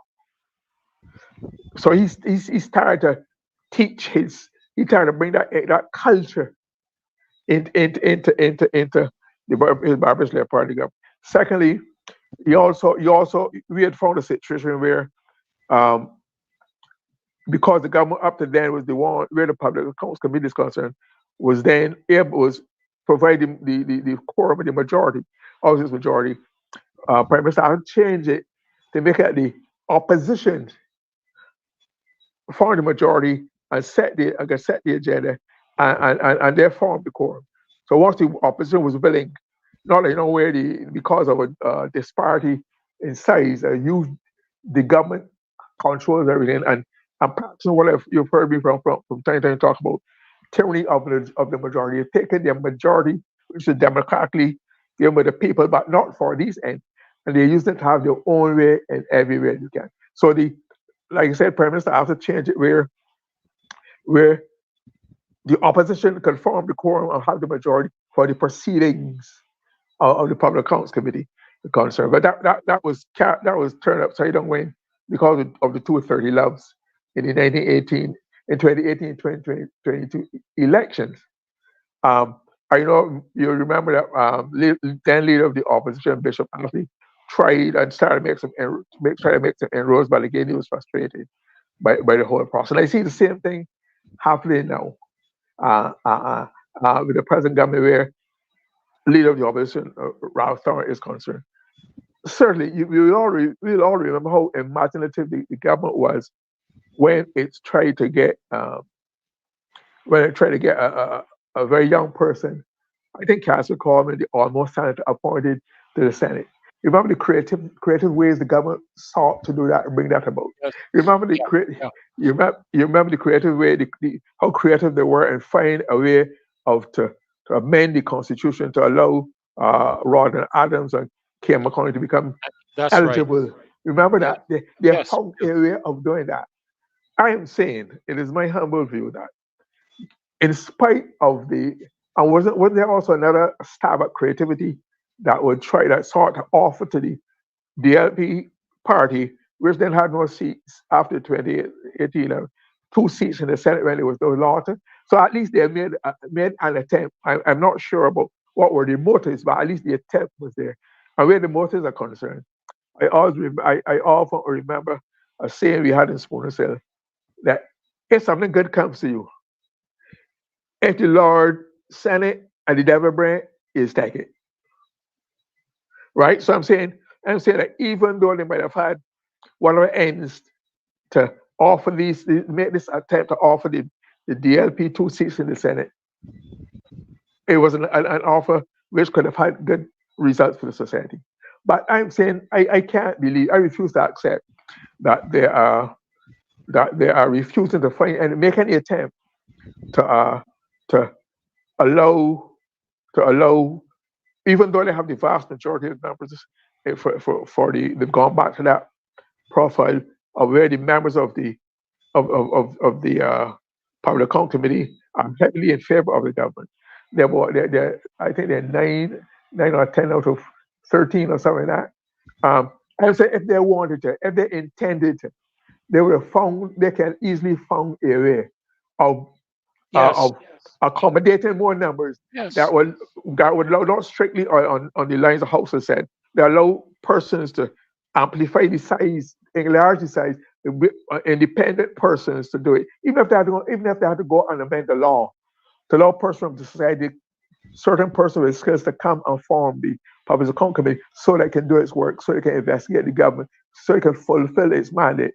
I think it would be commendable. But to me, they are, like I said just now, they are practicing tyranny of the majority. They are abusing the democratic system, where no matter how much it is in the interest and benefit of the society, they will bluntly refuse to cooperate. Like the same thing is with the same thing with the subvention of the government. The subvention of the government is not written in the constitution. It is not a law. It is a policy of the Management Commission of Parliament. And if they wanted, they could find a way to, or even though they might not have because the LP does not have the numbers in the interest of democracy, in the interest of transparency, in the interest of making Barbados a better place, they can find a way to provide the DLP with a subvention. Because I always remember when the Prime Minister after first proposed that subvention, because he said, quite rightly so, that the political parties, along with the public service, but the political parties, not the private sector, are the ones who the politics and the individual politicians before they were organized mass political parties are the ones who contributed most to Barbados' social, economic, and political development, and that therefore steps should be done to ensure that the parties exist where they can continue to make their contributions. And there were some outcries among the members of the BRP. No, no, don't give it to them. Let them wait. No, no, let them suffer. And he quite rightly said, this is between 94 and earlier, between 94 and 99, he said, I don't agree with you. I'll do it this way. I insist you do it this way because you will not, the BIP will not always be in opposition and you will need a subvention. And those who are in opposition parties, I know in the BIP before 94, they'll sometimes have to do what they call a tarpaulin muster, pass a hat to collect funds to pay the light bill, the water bill, national insurance fee stuff, basic stuff they don't have because they had their money.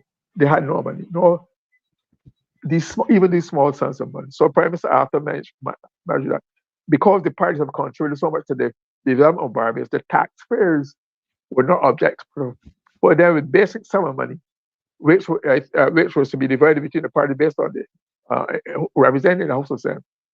And that was that. But there was no law. There's nothing that prevented them from, because the Management Commission determines how the Parliament, and that is acted out of Parliament and not by the House of Parliament or the Senate of Country.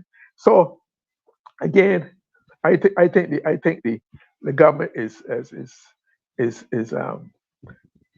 selling the country short. I think it's undermining our democracy. It is frustrating in the public. And we have to find out, we have to find a way of empowering persons that they could bring the government to heel and make the government take notice. Like for example, even as question of the crime, the country is concerned about the crime. Frankly speaking, we only had some mealy-mouth and satisfactory talk about crime. I noticed we have not had the Commissioner of Police and his senior officers come and have a full-fledged presentation to the public. Said you don't want operational details. You don't know when and why and to whom you will do certain. No. But at least give the public an impression that you have a policy, a structure. You having goals and aims, the tactics you will use, which should be your own to get your ends. Now you have an end. Right now we just have very vague talk. Not that the public who might want to assist can follow logically. Because the public won't assess the rest in this great thing. But they can see the results, see the scores, when you're back well, when you feel poorly, everything get wicked. So that helps them to drama. You have to do the same to a crime, like engage the public, not in slogans, not in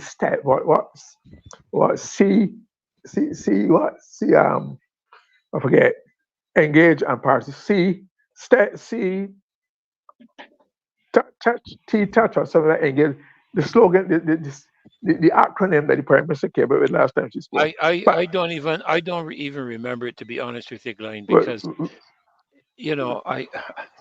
don't worry. I don't listen to much that she has to say because I can't believe 4 of the 2 words that she speaks.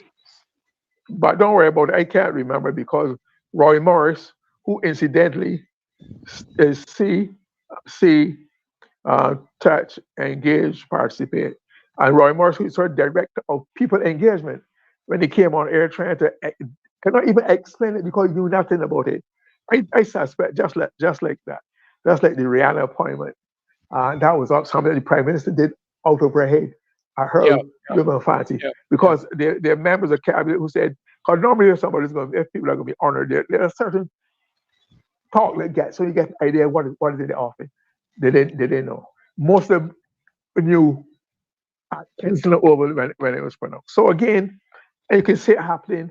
Because there was no flesh to that announcement she made about the STEP initiative, and then I heard the the the the attorney general, whom I used to have a lot of respect for, and I still have because one recent act of it made me still have some respect for him when he refused to become engaged in the peace program and allowed to have people with criminal backgrounds and activists to come and work in and through his office. I refused to allow Minister That's Lane to have madness. any. That's Hello? madness. I said that's I, madness. so that is why Minister Lane had a very awkward, obzucky mock sport where he had to deal with crime. He's not reporting to the Attorney General, not collaborating, but he had to report to the Prime Minister. That made a mockery of the whole thing. But then, But go ahead. Glenn, Yeah, sorry to interrupt you. Let me just say something here because you said something a few minutes ago that I wanted to pick you up on before you got too far away from it. We're dealing with the matter of Arthur right, establishing the subvention when the Barbados Labour Party was in government for an opposition party to receive the subvention, right. and making the point that you don't know when you're going to be in opposition or whatever. The reality is, Glenn, we just simply have to change how we do politics in Barbados. Because the people that those persons want to say, no, don't give them the money, don't give them they're Barbadian citizens too. And they have a right of representation as well. And this is the problem I have with the current political climate of this country. People are getting on as if the opposition are not Barbadians, like if we are from some foreign country. We are Barbadians, and the Barbados government has been employed to represent Barbadians, not Barbados Labour Party supporters. That Uh, is that is where I take my hat off to Prime Minister Arthur, because what uh, Prime Minister Arthur suggested was for Barbadians, not for the Barbados Labour Party. but you'd also remember that Prime Minister Arthur also tried to change the tribal nature of Barbarian politics when he practiced what Politics was of called the inclusion. public inclusion, Yeah. because he felt that all Barbarians who live and work here, they should have a chance to contribute to society. and So and a again, lot and a lot of Barbados Labour Party stalwarts, because I was in some of them conferences, Glenn, and you were too. A lot of them didn't agree with him. A lot of the people in the Barbados Labour Party did not agree with Owen Arthur when he implemented that, when he spoke about that at first. It was like let the DLP people suffer.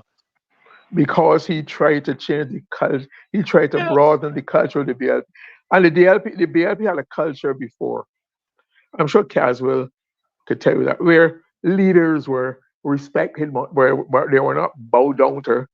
They were not expected to. Caswell told that when prime ministers, I've been at prime minister with Prime Minister Tom Adams going to a national executive committee meeting. When you got there, you were addressed as Comrade Adams. You had no rank or title. You were everybody around there was comrade, and therefore people were encouraged to allowed to speak. People have some vigorous disagreements, but I I I, I go know of ahead. that. I know of that because my mother was on that NEC. You will remember. Edna Right, Nichols was on that NEC, of and I course. will tell you, and I don't mean to digress here, and please, people, forgive me, but I remember she used to go over occasionally to his residence early on a Saturday morning because she engaged a lot of matters of education. And I went over with her one morning, Glenn. And when I heard how my mother carried on the prime minister, I couldn't believe it. On our way back home, I asked my mother how you could speak to the prime minister like that. You know what she said to me? She said to me, "He is a man. Never forget that. Give him the respect of prime minister, but never forget he's a man."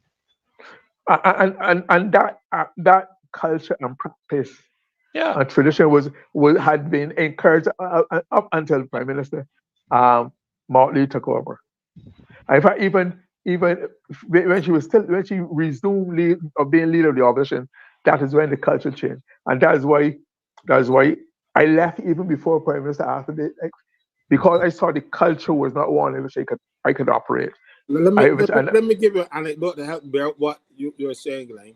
I remember, I was the secretary of the St. Thomas branch up to when Tom died, right, and he as a branch meeting, and we had asked him to do something for, and he hadn't done it, and he was flaying his tail all over the place. Man, I said, let me tell you something, because he was saying that he asked Vic Johnson to do it, and I said, let me tell you something. You don't come here and tell people that kind of nonsense. I said, the only thing you can do in Barbados now is to let there be light, and there will be light. You fire Vic Johnson if you don't do you want anything, and they kind of bad, Or man, the other old people in the meeting call up on me and abuse me so bad, and tell me, and when he finished talking, come hug me and tell me, young man, you were right, but you can't attack me in St. Thomas. you know, well, there you are. But There you are, right? I went after him, I said, but you tell me nonsense. Who tell me the day that the old fellas put sunglasses in me? But Tom come and he hugged me up and he tell me after that finished grabbing me, tell me, because he felt it was hurt. He came up and Right. said, young man, you were right, but you Yeah. can't attack me in St. Thomas. But that was the thing. He still for it. And another one last. I was addressing the group and he was leaning over talking to Howard. Remember Howard, who was the chairman of the Howard, party? Howard Roberts. Howard Roberts. Yes. And I said, Prime Minister, show me some respect. I hear talking you there's talking to somebody else. And I get up back. Tom said, what are you on about now? You just said. And he repeated every word like he recorded them. He didn't paraphrase anything. I felt like crawling under a rock. But he took licks from you, when but you can't stand to this woman now. That's the problem. Well, Caswell and Glenn, I'm going to be facetious for a moment, Glenn, and come back to you. But I am going to welcome the where you call it, where they're speaking tonight, the Christchurch, some Christchurch speaks or something. I can And welcome them to the show because I'm sure that even in the midst of their speak, they're watching the show. So let me welcome them to the okay. show. Go ahead, Glenn. Yeah. But the point I'm making is that what we have had in the same way you have general social now every institution develops its own culture, its own way of behaving, its own rules, its regular standards, its practices, its traditions, its folklore. That happens to any That's institution. called culture. The right and institutional culture, the institutional culture of the Barbary Party, upon which Barbarians had grown and spent and developed over the years, that openness, that broad mindedness is no longer there. What has Right. happened? What has happened, as I mentioned it before, is that there has been introduction of an elite, a new elite system where you have people who went to school with the prime minister, who who who worked with her in government, who were promoted under her. And what I'm saying, you have a culture of rank rampant. You have cronyism. Um, what are you basically referring to? Family, friends, and the fornicators. Cronyism, um, patronies, and where these people feel they are entitled to they've abandoned the rules and the right. You might have heard about Agenda 2025 in the United States, Yes, where I have. where this group of Republican supporters have divided this massive I think it's a 900-page document, something like Yes, that. yes, 900-page 900 document. page. Yes, sir. And one of the things that they have talked about is that they were going and the professional public service, United Federal Civil Service, remove all people and put in those people who are favorably disposed and willing to work for if Trump became president. But so people are horrified. I said, but it's happening here now. Although I Casual, have heard, although I have heard that the the party has distanced themselves from that heritage policy. They've expressed that 'cause that's really the heritage policy, and I've read it. Yeah, I've begun to read it, but it's yeah. not the Republican policy. But It's but but informed by but heritage. I'm just saying that where the civil service got it ripped out. You have to It's blame happening here. casual. Yeah, Barbados. It's It's already been happening in passed in Barbados. in the guise of efficiency That's and correct. transformation. A lot of buzzwords taken from the IMF, swatted hook, line, and center From from from North their playbook. America, right? Yes. And what is most even worse than this behavior by the government, how it's abandoned all its standards and policies and principles. There's no long. Very few people know we enter the public service as a profession. Because there are no steps and procedures where you can, if you do certain, you're certain to go on. For one thing about a bureaucracy is supposed to be predictable, fair, open. If you do certain, you get the same results each time. That is the bureaucracy certainty, right? Now instead, you have this destruction of the public service, and even worse than what is happening by government to the government is the question of is the question of the laxity of the trade unions. I cannot believe my ears and eyes.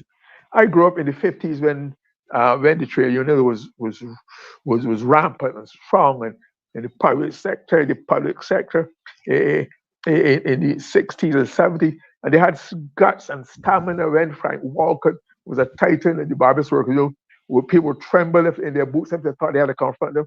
The only there, and I'm not pandering to Caswell because he's here. The only workers union is the only one who has the semblance of behaving. I heard Van Walden, he had the embarrassment he talked about. Go beg the government, and he's pressing the sanitary service authority to get the allowance that they get, and and and he's objecting to where these contracts are being awarded and people are not being paid. No, so it's no national insurance had that been. Those are the fundamental. Those are the fundamentals of the quality of life of a public servant. They can develop a profession and to allow to all, and same that's happening to Barbados Workers Union too, in its own way, that none of them are prepared to stand up to. I suspect that the government, in order to satisfy the mandates, the calculation, the figures, the targets of the IMF, are prepared, are what we're saying, Barry, is a steady reversal of all the gains that we thought that were permanent. That was part of, like I said, the 50s. Vacation, with pay, with maternity leave, etc. Those things, and if you join, you got 2 weeks pay after the first year or 3. Those were things, but in the United States, where you have this ad hoc, where you get paid, but you accumulate hours or days by amount of days you work. It's almost like overtime. It's very odd. Well, you can't be upfront, be assured how many years you would have to work 10, 15 years before you get 3 weeks vacation. And all of those practice casual bemoans and the damage done to the industrial relations practices, things that we took for granted, um, no longer is the norm because in order to be more quote unquote efficient, to meet the surpluses of the AMPEC, you are being your expenses being chopped.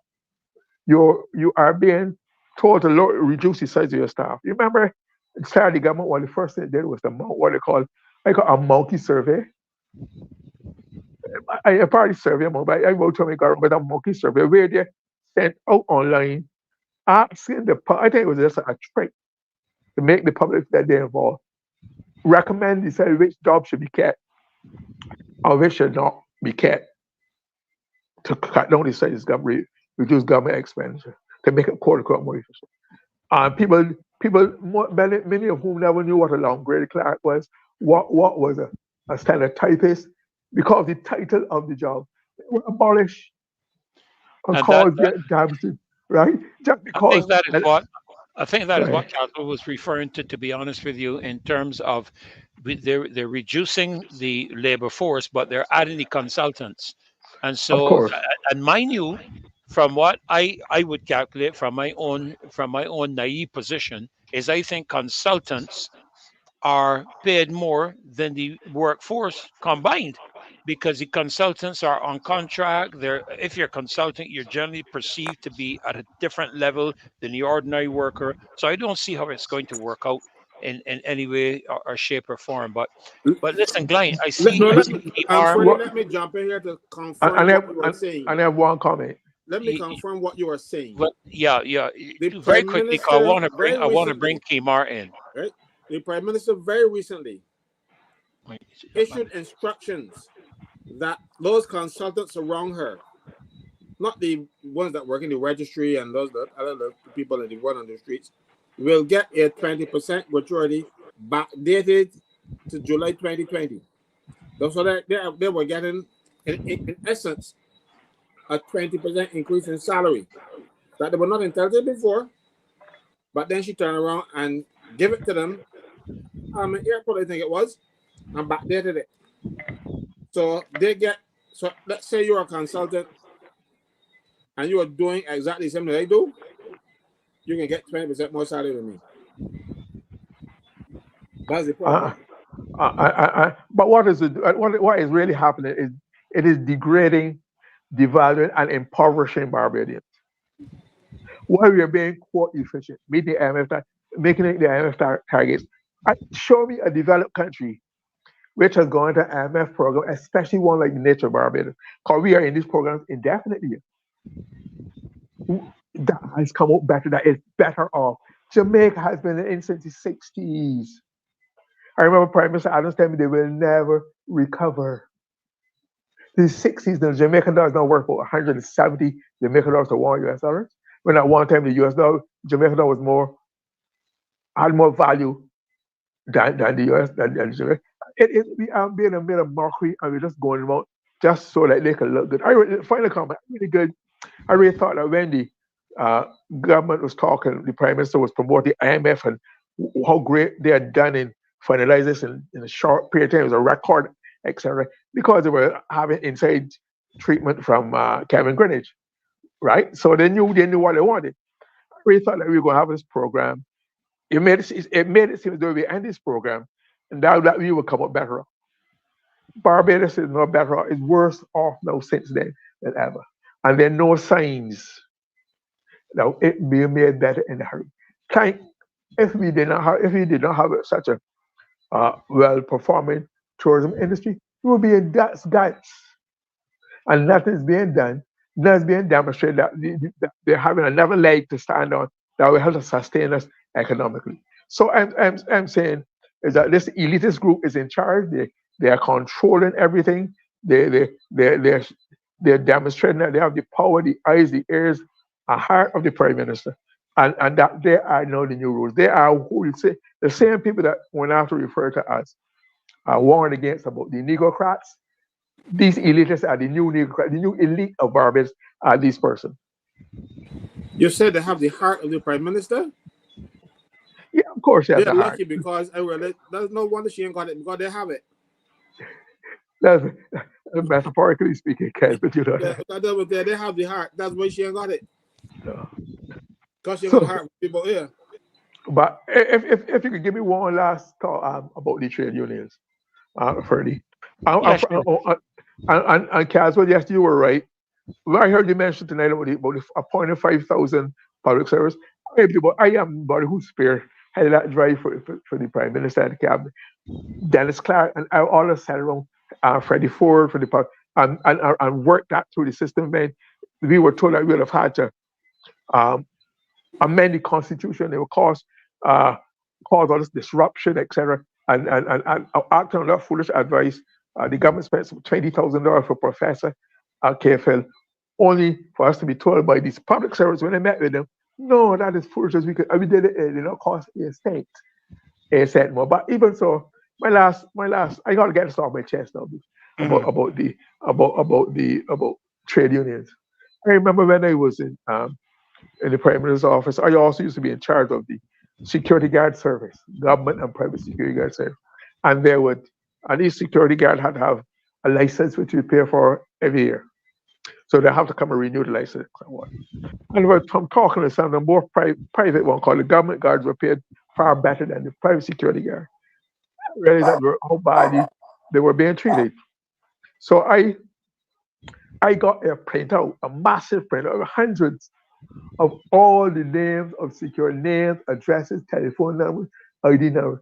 And I gave it to the highest ranking member of the Barbados Workers Union and said, look, this is a constituency which which is begging for a representation to develop.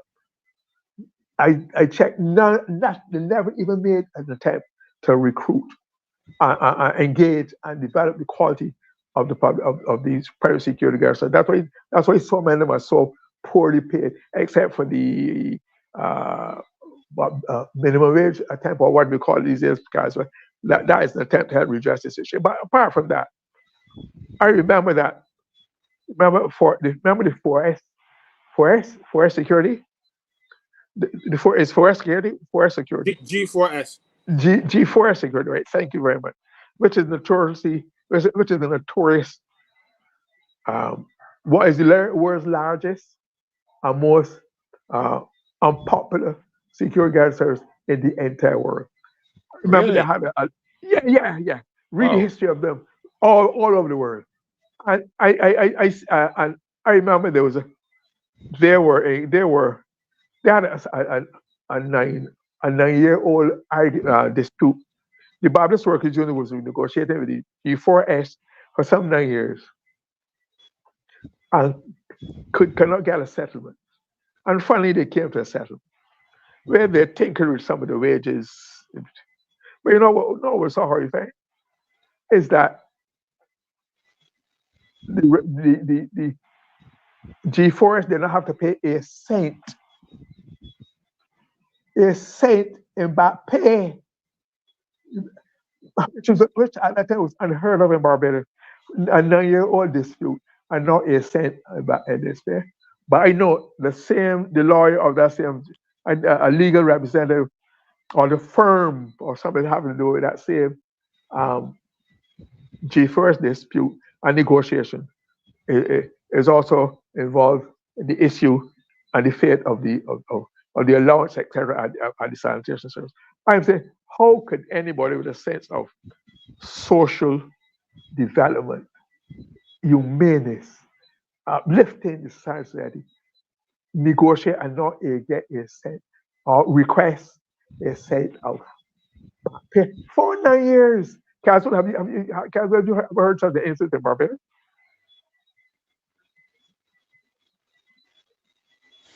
I know of that one, and I can tell you that is unprecedented.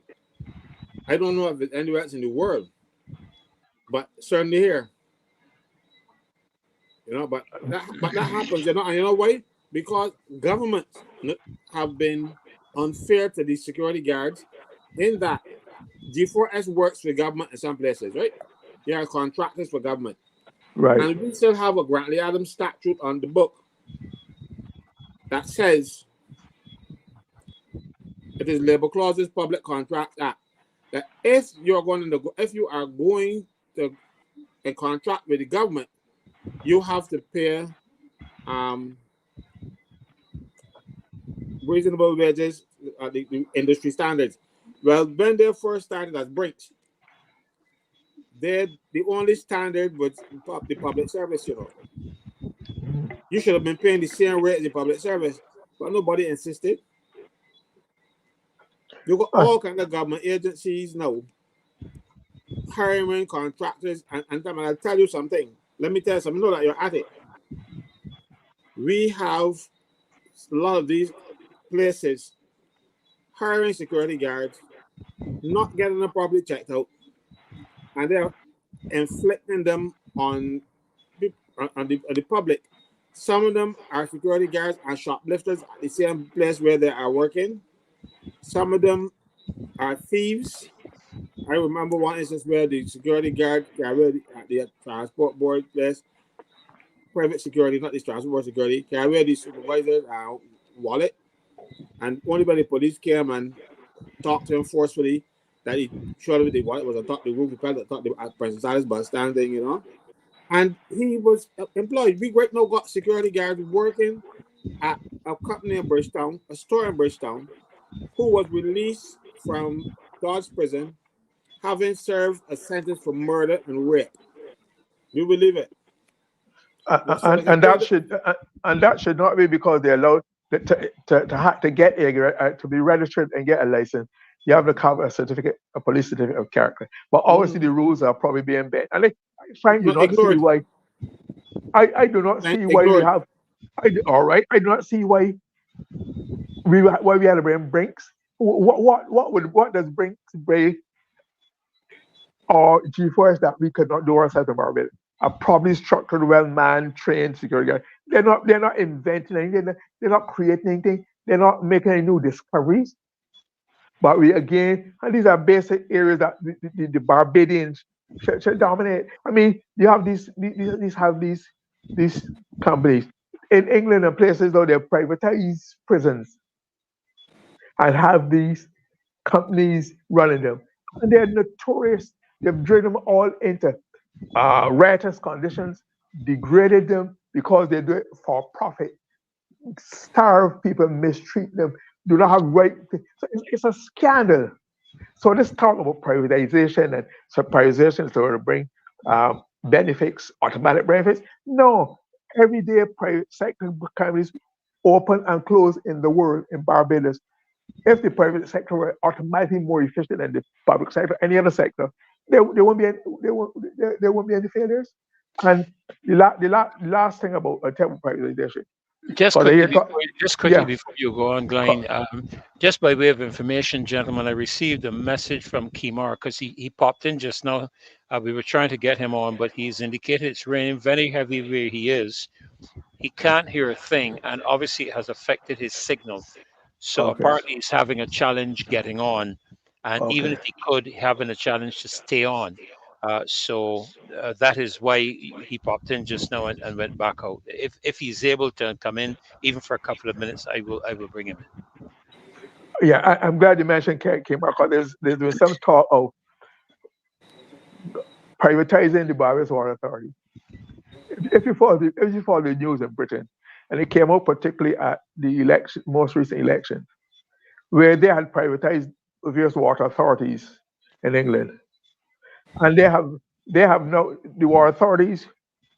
They have taken they have taken some $36 billion out of the government, where the shareholders and directors get bonuses all the time, premium rates, and they have left $64 billion. There are $64 billion in debt. These are private sector companies. 64, and now explain the British taxpayer to pay that $64 and also give a 29% increase. So if we think that we're going to be going into following the dictates of the IMF to privatize our water authority and put it in a most inhumane, cold-blooded institution, they have another thought coming. So we have to be careful that we should not promise. Let us try to make it efficient. And some of the staff and some of the leadership I see there's no way with them you can ever get efficient. Some of them were on the verge of being fired, but then there was a change of ministers and some of them were retained. But the private sector, the Water Authority is right, to which we pay assess every water bill. We have never given an account of that money, how much where it goes to. We've heard slips. You're speaking of the sewage tax. The sewage tax. I don't concentrate. I don't make any input. My household doesn't make the input. I think Kimar mentioned something like, what was it, $80 million a month, Caswell? He spoke about $80 million a month. $80 million that is not recorded through the books. If I recall what he said correctly, which means that we don't know what happens with that $80 million per month. That is close to that's close to $1 billion a year of taxpayers' money. Where is it going? What is it doing? No accountability. No even attempt. There's been never any serious attempt to give a half yearly statement, a 3 month statement. 1 or 2, like Caswell said, 1 or 2 numbers were mentioned at one time, I think, on a brass tax program with advisor consultant Dr. Master. Masker. But there's no serious okay. So the accountability. I don't think you can take a horse to water. You can't make it. I don't think this government is ever serious about being properly accountable to the public environment. So let's stop expecting it, and we have to, as a policy, otherwise those things should have been thought about already and implemented early, so that you have a culture of it that would help to influence and characterize and improve the governance as you go along. Governance just means doing things. Government is what they do. Government is how they do it. There's no sense about it. Good government is good government. Yeah, you see, this is the thing, that I thought about today when I was preparing for the show, Glenn. The whole aspect, and I wrote these things down: accountability, investigation, millions of dollars unaccounted for, no PAC, no accountability. Certainly, I think it was you that mentioned something about the PAC. Right, Having, if we could have, okay, we currently have 13 members, or something like that, of which the government comprises of how many? You said nine, About right, 9. right. about About nine, nine, yeah. right? That's nine from 13 is four, which Right, means you have the leader. That's 10. One of the opposition senators, that is two of 11, them. and Right, two of them, 11, 12, and then independent. No, Well, no, both opposition senators, I think, is on right, and an independent, right? Independent independent. individual. But why Why not can't have more we? independents? right. Correct. Why can't we have not only more independence? I mean, I'm sure if you can go into parliament and do all these bills and pass all these bills and amendments, certainly you can establish a public accounts committee of persons, and you all gentlemen would have to correct me. Do the members of the public accounts committee have to be persons from either the parliament or the senate? As legislation has it, yes. Okay, But you as Because can amend the you can legislation then. amend the that's legislation. what I'm saying. Correct. Because they have amended legislation, as Glenn said in the beginning, to get Correct. McConney in the House, to get And Ron and Adams in the and, House. and They yes. actually amended the Constitution. But the first act of the Martin administration is to amend the Constitution to get her friends in the Senate. So if they were really serious, and I'm agreeing with Glenn 100%, if they're really serious about accountability, they would, because this is now 6 years that the Public Accounts Committee could not properly function because the opposition was not leading. And I tell you, prior to the having the Public Accounts Committee Act, the Public Accounts Committee was a committee of parliament, and the opposition always formed the majority. They could not get a majority when Thompson and Cameron were the only two opposition people. Remember that 28-2 Right. victory. So, and Thompson sought to get the quorum reduced to 2 because the government people will not come when Thompson. Some of the Public Accounts Committee, the government members will not turn up. So he then sought to move an amendment to get it a quorum down to be 2, so that would force them to come. But Kelman did not cooperate. And Mia Motley stood on her feet and seconded the thing with amendments. And the amendments turned out to be what this monstrosity that we call the Public Accounts Committee Act. It was never intended to work. It was always intended to make a mockery of the whole thing. Because What how could you investigate yourself? precisely? There's a comment I was looking for. I'm looking for that was expressed earlier, Glenn and Caswell, and I'm looking for it. Goodness gracious me. Mm. it had to do right. It had to do with this. This is it here. I'm going to put it up. I'm going to put it up. The BLP said there is no single member of the Public Accounts Committee who has voted or suggested that the matter of report on housing should not be investigated by the committee. So who's lying? But the problem is that that is not what the leader of the opposition said. The leader of the opposition did not say that they did not think that the matter of housing should be investigated. What he said is that they wanted to push that aside and deal with the Barbados Water Authority first, while With, he with, wanted to deal with the matter of housing first. So who calls the shots is really what we should be asking ourselves. but if you are, again, if the government, as it claims to be so, intent on being transparent and open, that is a golden opportunity. Why would you take the Absolutely. past? Unless Absolutely. you know that Unless you're you hiding have something. something to hide. And let me tell Unless you, you got something to hide. one of the other things that UNACCOUNTED did in dealing with the Auditor General, we would get a draft copy of the Auditor General's report before it went to the House, before it was finalized and went to the House.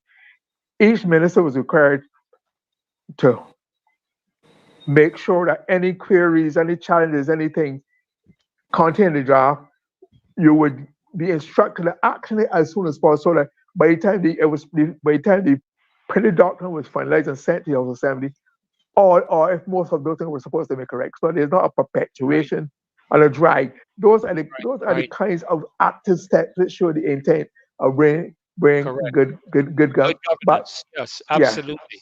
I see Kemar's, and I don't know if because of the weather. The weather may have improved a little bit, and he's in. Good evening, Kemar. Good to have you. May not be a lot of time left, but good to have you in anyhow.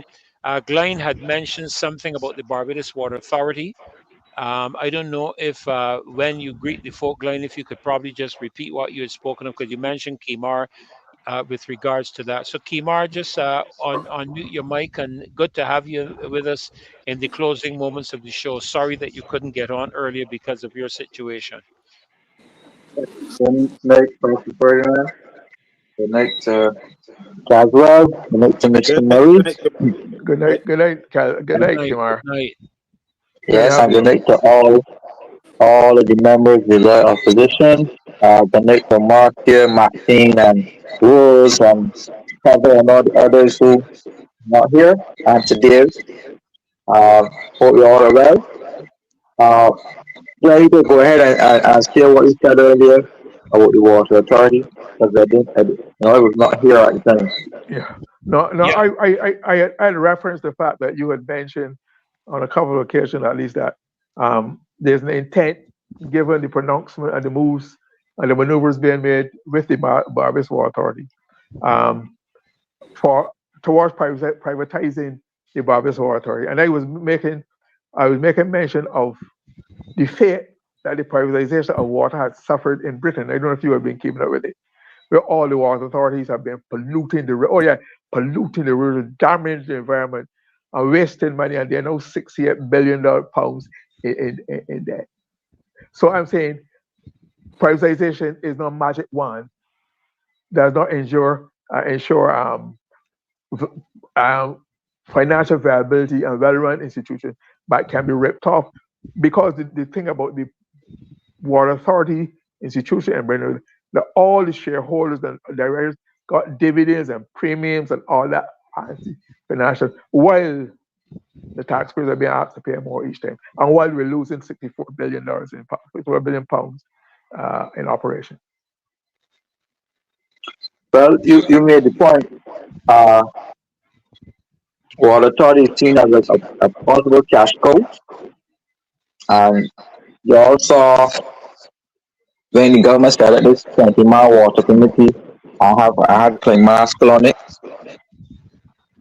Tony Moore, and all the big business moguls. And Charles Griffith said that it was a public-private partnership, one of the first of its kind to tackle the issue of water.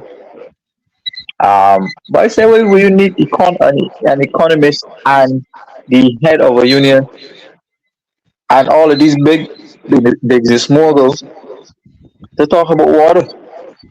Like, for that opened my eyes, and I remember how this IMF plan is running, and like you plainly looked at countries that were on the IMF program who had to.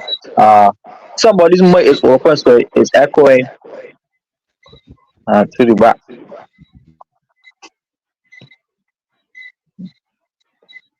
Right, I think that should be better now.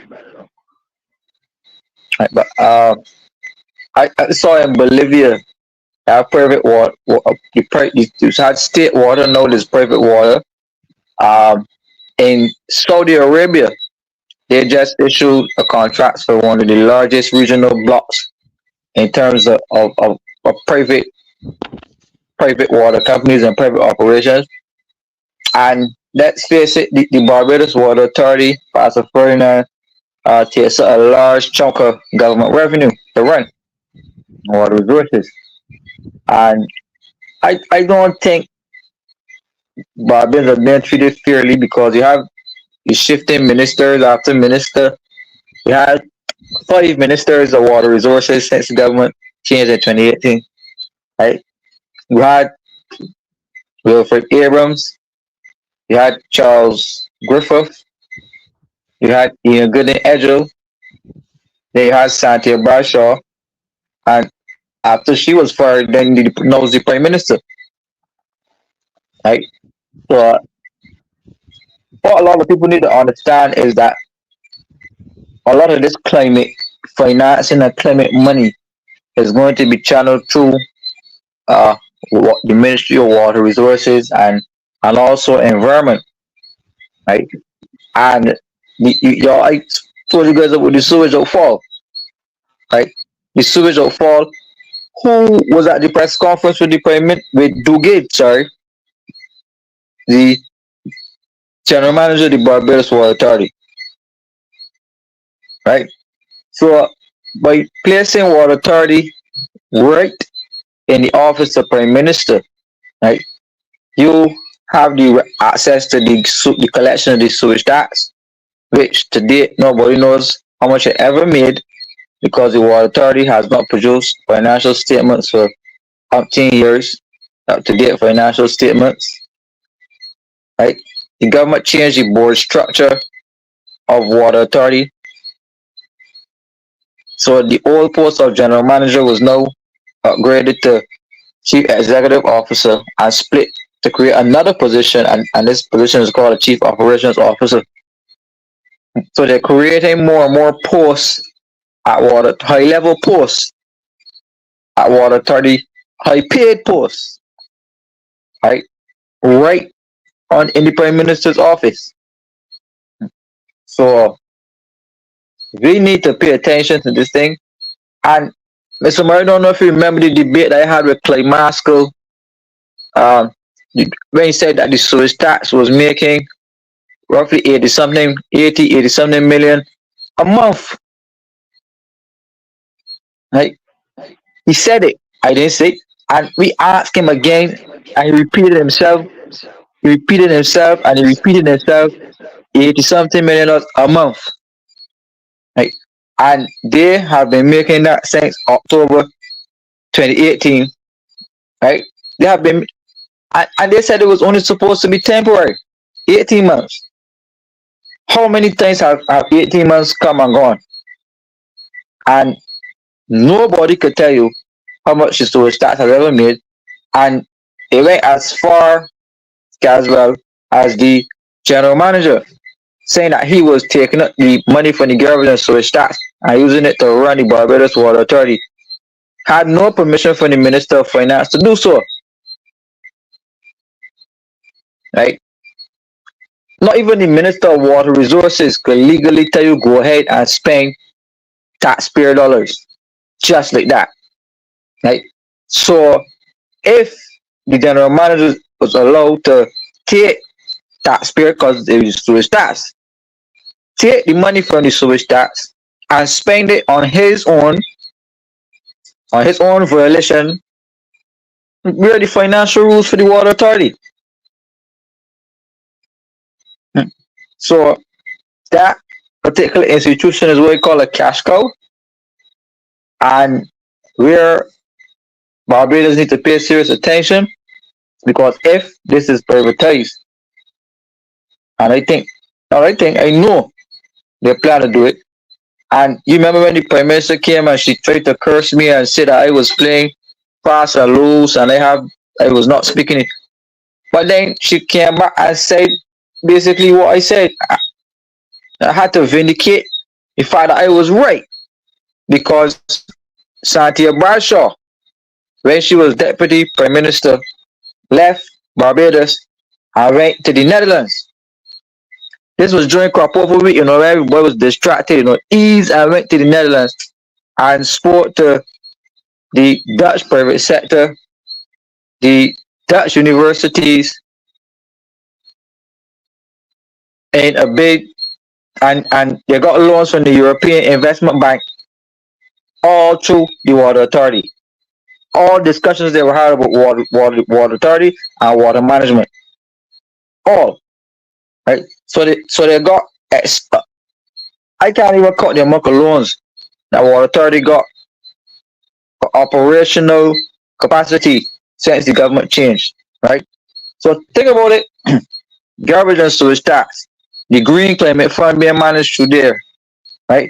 On top of already the money that they're collecting from bill payments, on top of the loans from the IDB that they got, and along with all of these other climate oriented things, they were doing this thing to we started on the David S. but they continue this means laying program. How much corruption could have happened when they were laying those means? I think we need to go and check and really see if they planted means, because the way how they handle this sewage outfall, this $84.6 million, right? That all and sundry believe that we had a permanent outfall, right? And yeah, the entire world believing that the South Coast sewage plant was permanently fixed. You remember when Abrams was Minister of Water Resources and he went down to the Bridgetown sewage plant, showing how it was backed up and it had the grass and everything going. Go and check it out now. It's probably worse than when they first got there, right? Um,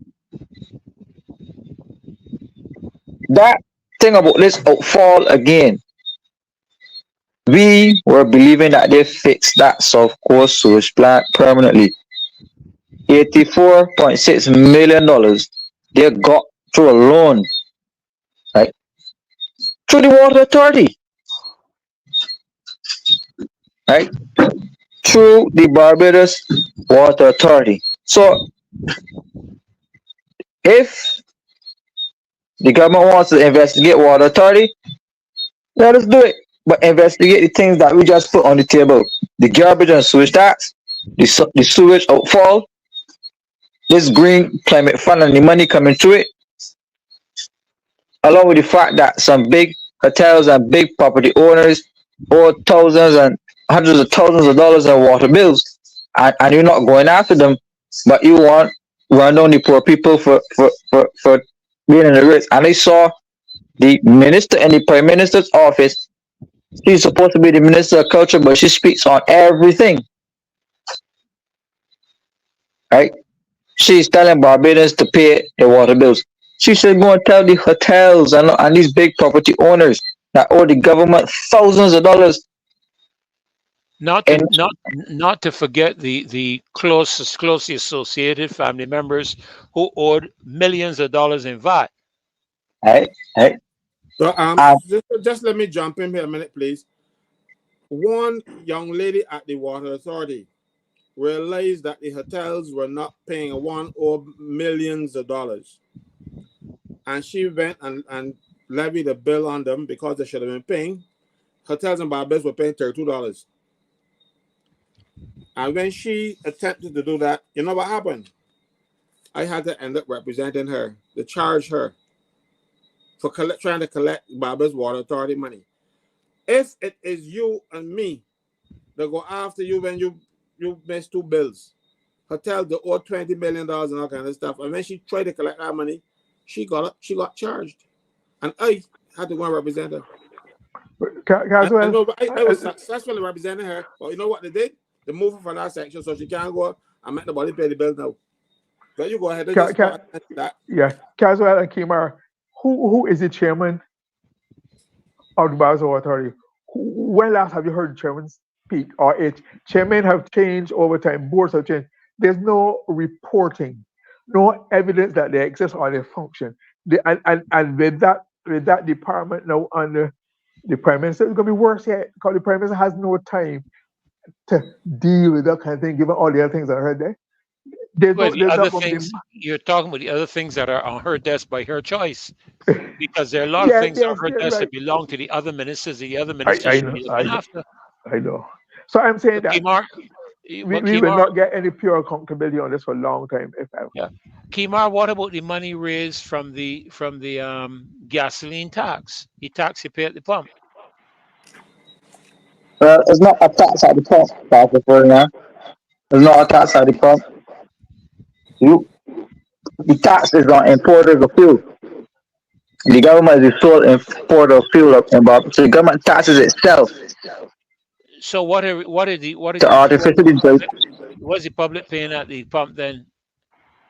What they call that again? Well, they're just collecting. Let me explain it. Like the fuel tax is a tax charged on the importers of fuel. Right? You don't import fuel, I don't import fuel. We consume it, but the tax is not on consumption, but it's on the import side. Right? So to recollect the money, right, that they would have taxed themselves up front, they just bill you at the pump to collect what they put out up front. So it's the government taxing itself to basically inflate the price on the consumer. And do we know how much is generated and what's become of that? Well, I guess that should be included.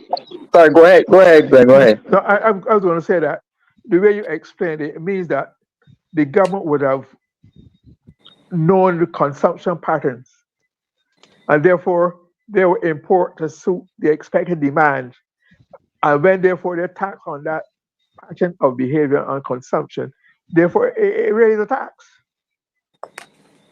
It is a tax. The only problem is that the net effect is a tax, right?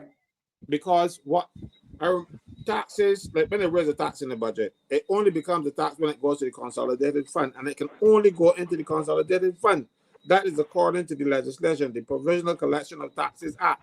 But I tell you, this government that talks about transparency, they are as transparent as mud, and they do what they like. And because most people, they don't teach it in school, so you gotta pick it up like me, who malicious and go read things. And that's the problem. They keep you ignorant. Think about it. The government allows Rubis and Saul to collect this tax on their behalf, right, at the pump. So automatically taxpayer dollars are stored at Saul and Rubis for X amount of time, right? So that is revenue that they could use with what's the specific time that they pay over. They could use it in between there. However, when it becomes they have to pay over. So that is money that fits when it is paid. When you go in the gas station and you pay, the money is stored there for a specific time. Now, remember when COVID hit, the government put something called a pandemic levy, right? Yeah. And the pandemic levy ended up hitting the same gas stations, right? Why do you feel they were hitting the gas stations? Because they know the amount of loot, right, that the gas stations were storing for them when people go in and pay at the pump. So they had to find a way to dip in and tax them, right? So my thing is here, if the government was so smart, right, to tax itself upstream and then pass on this tax to you within the price so that the government is scalping off the top of you, right? squeezing the, because people think that gas stations make a whole lot of money, the margins on these gas stations are not that big. That's right. That's true. It's the government who makes majority of the money at the farm, right? It's the government, excise tax, and all types of taxes that are built into the price of fuel, right? So, but the original question was how much is made with the recovery. The central bank usually reports on how much that has made, but usually if it was going to the consolidated fund, uh, it would have been in the estimates of revenue and expenditure, and it's not there. It is in on the central bank reports. The central bank reports on it. So transparency. But before, I know time is getting away, so I wanted to touch on one thing quickly. Right, Go ahead. and I gotta have Caswell on here tomorrow.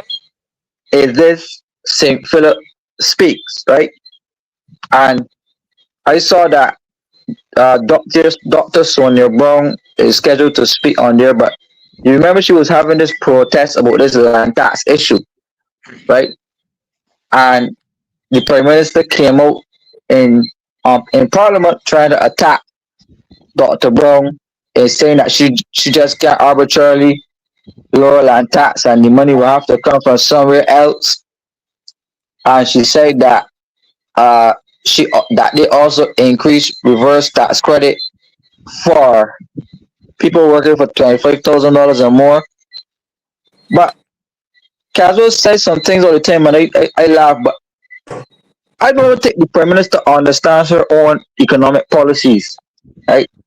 Because reverse tax credit was never put in place for people who work for over $25,000. Right? It was not put in place.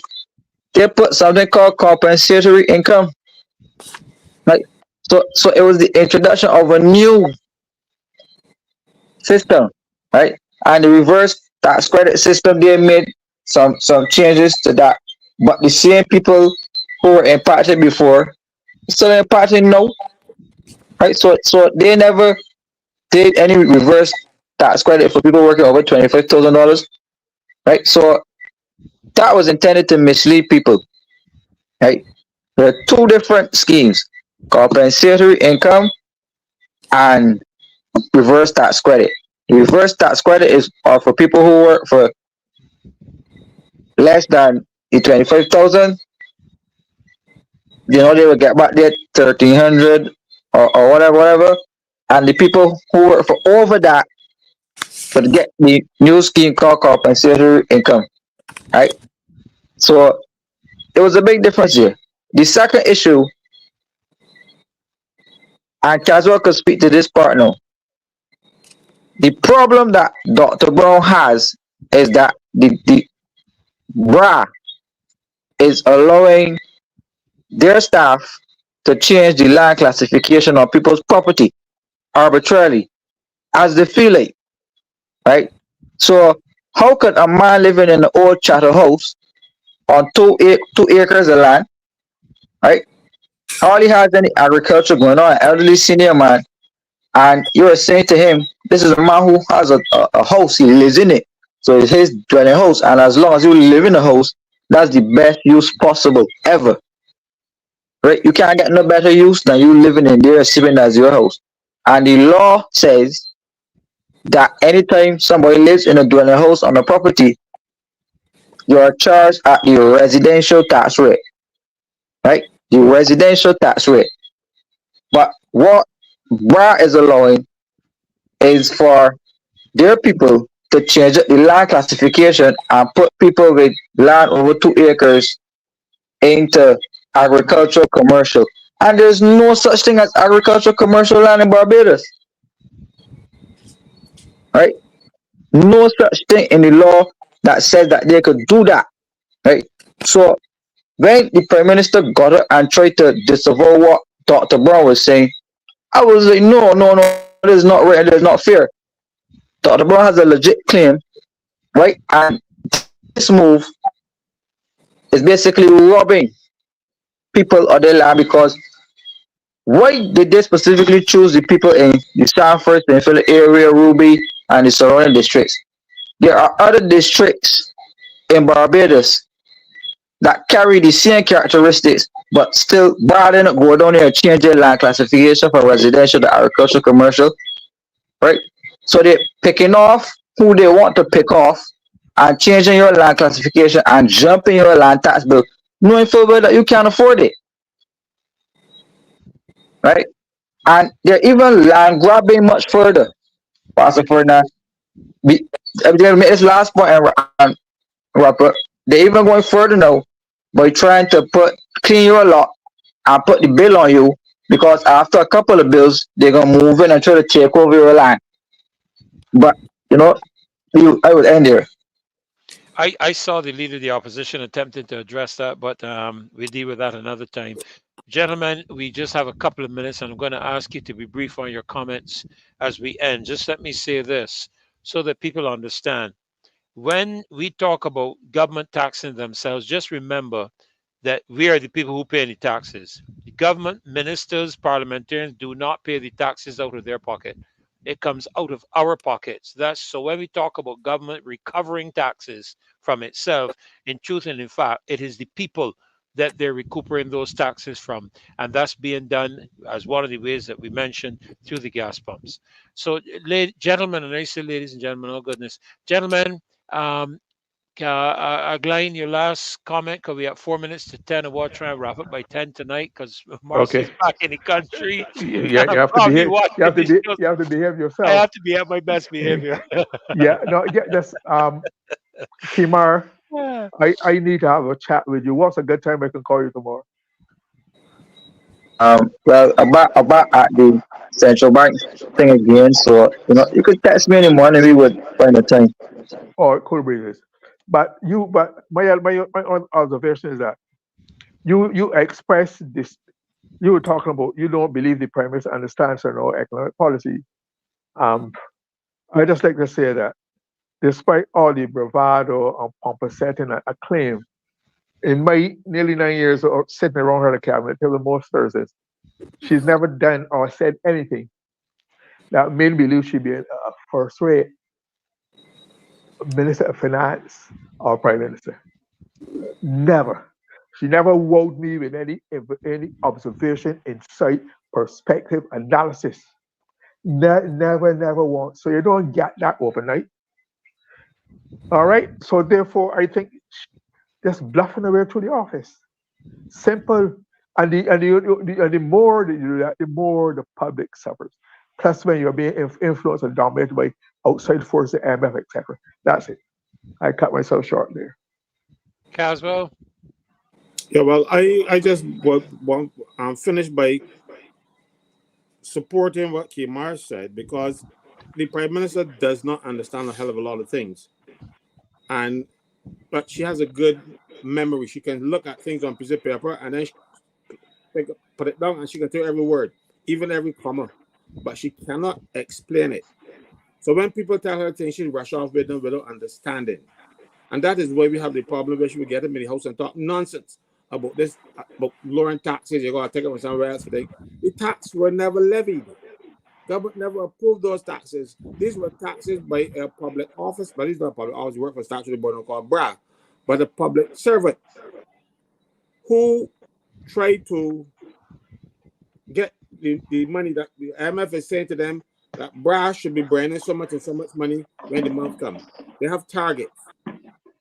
So when they give the targets for July, August, and when they find that they were not meeting the targets, officers at BRA took it upon themselves to levy a tax on people they have no right to do.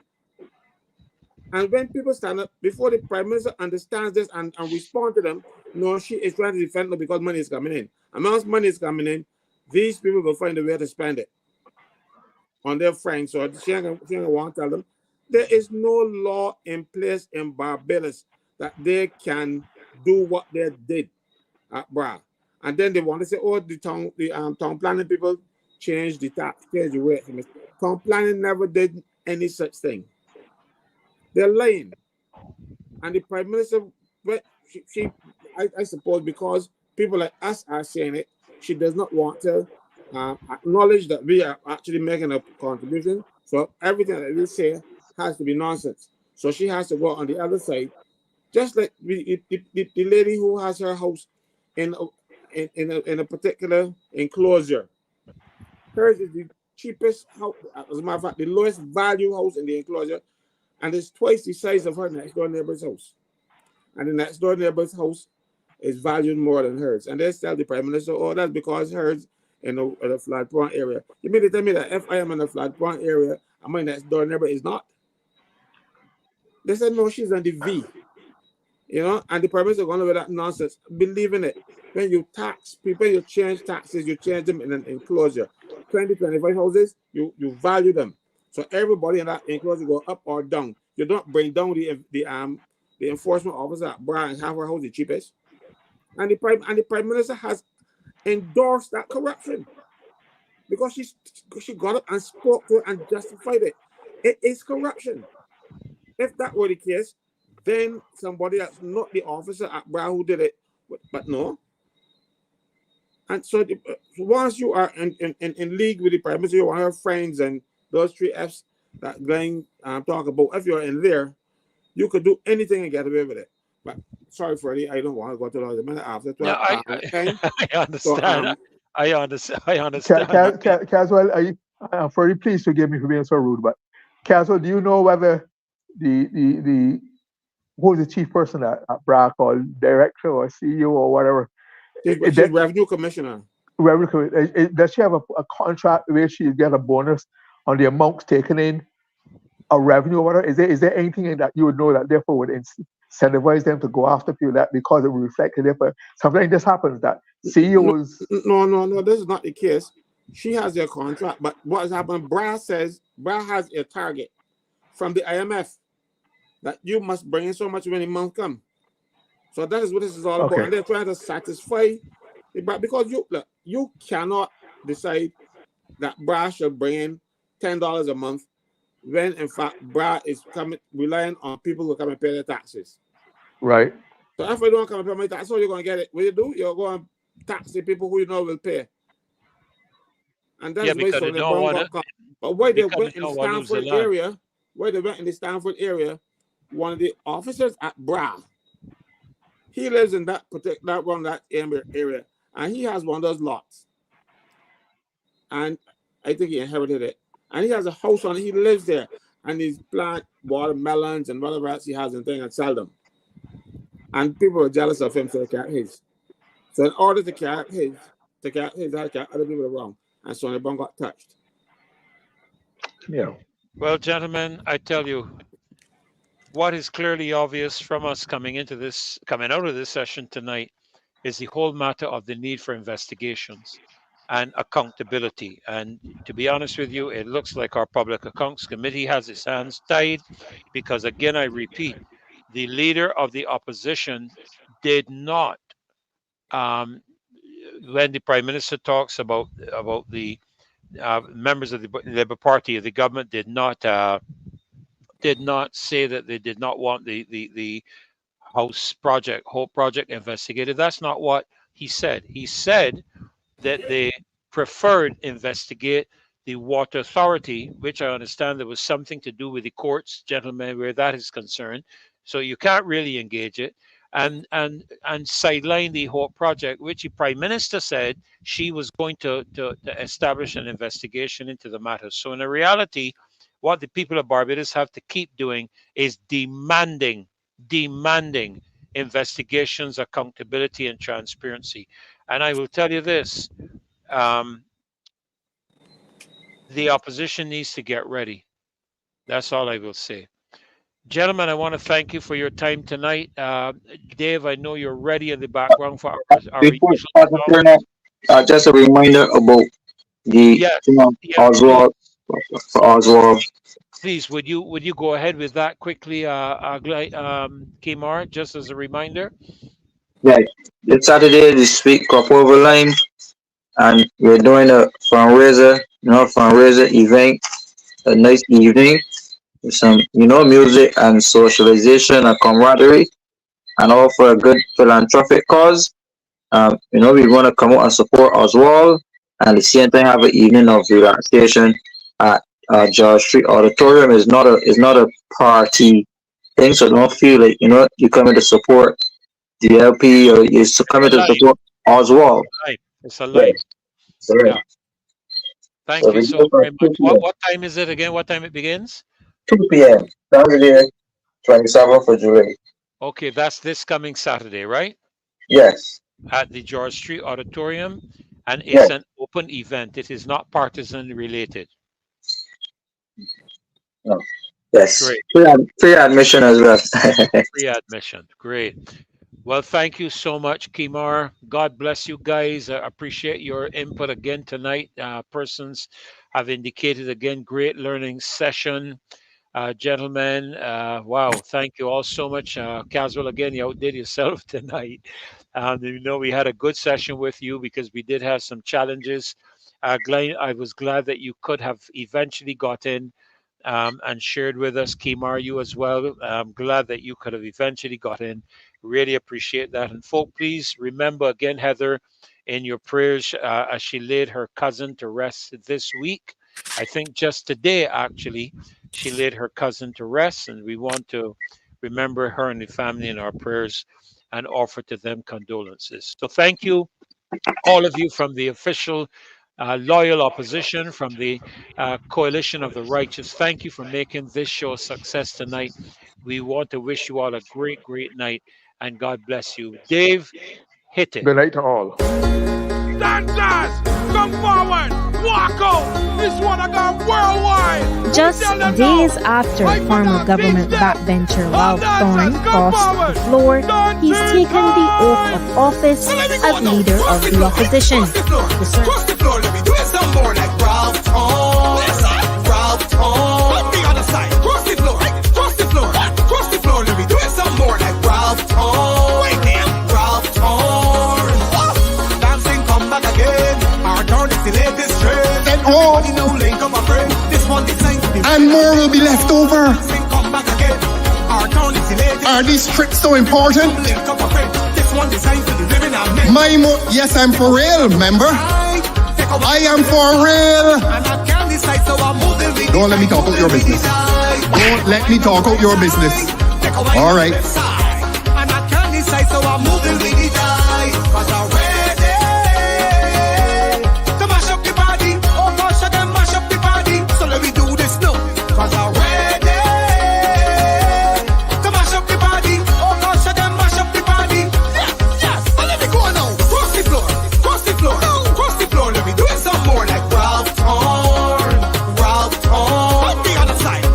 There has to be some order here. The Minister of Finance is not party to this present transaction, Your Honor. Ask him to keep quiet, please. And I say to you further, Mr. Speaker, that my conscience, my location here is related to my conscience. I said it last year. It is well with my soul. Take a wine on the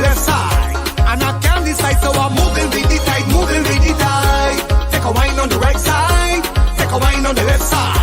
And I can't decide, so I'm moving with the tide. Cause I'm ready to mash up the body. Oh gosh, I can mash up the body. So let me do this now. Cause I'm ready to mash up the body. Oh gosh, I can mash up the body. Yeah, let me go now. Cross the floor, cross the floor, cross the floor. Let me do it some more like Ralph Thorne, Ralph Thorne. On the other side, cross the floor. Cross the floor, let me do it some more like Ralph Thorne, Ralph Thorne. That is my man, so whether he cross or in cross, he will always be there for us. I came to a point where I had to take the decision that if my philosophical and political views do not accord with those of government in terms of its legislation, in terms of its policy, the relationship becomes untenable.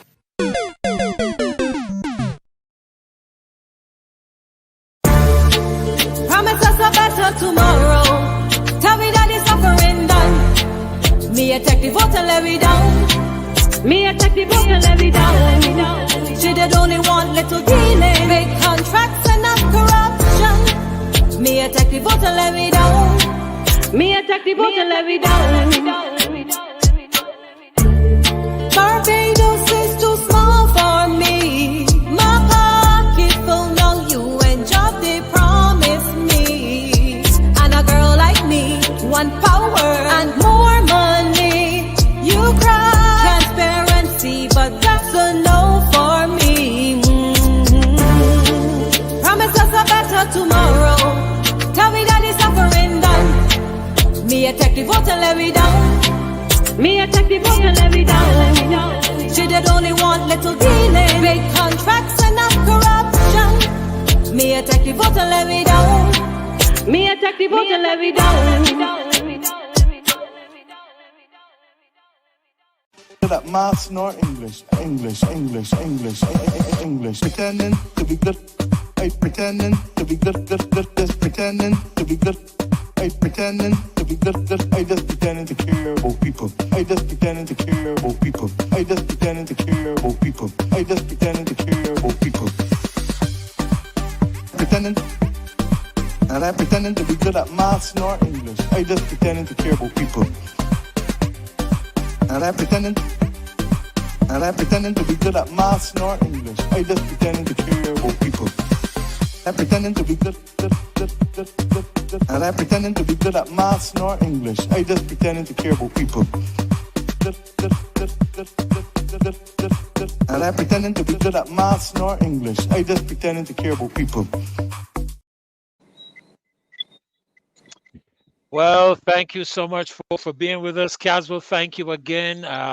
Glenn has dropped off, and Kemar, thank you for making it in tonight. God bless all of you, and wish you a great day tomorrow and a restful night. Take care. God bless. Bye-bye. Good night, everyone. Good night. Good night.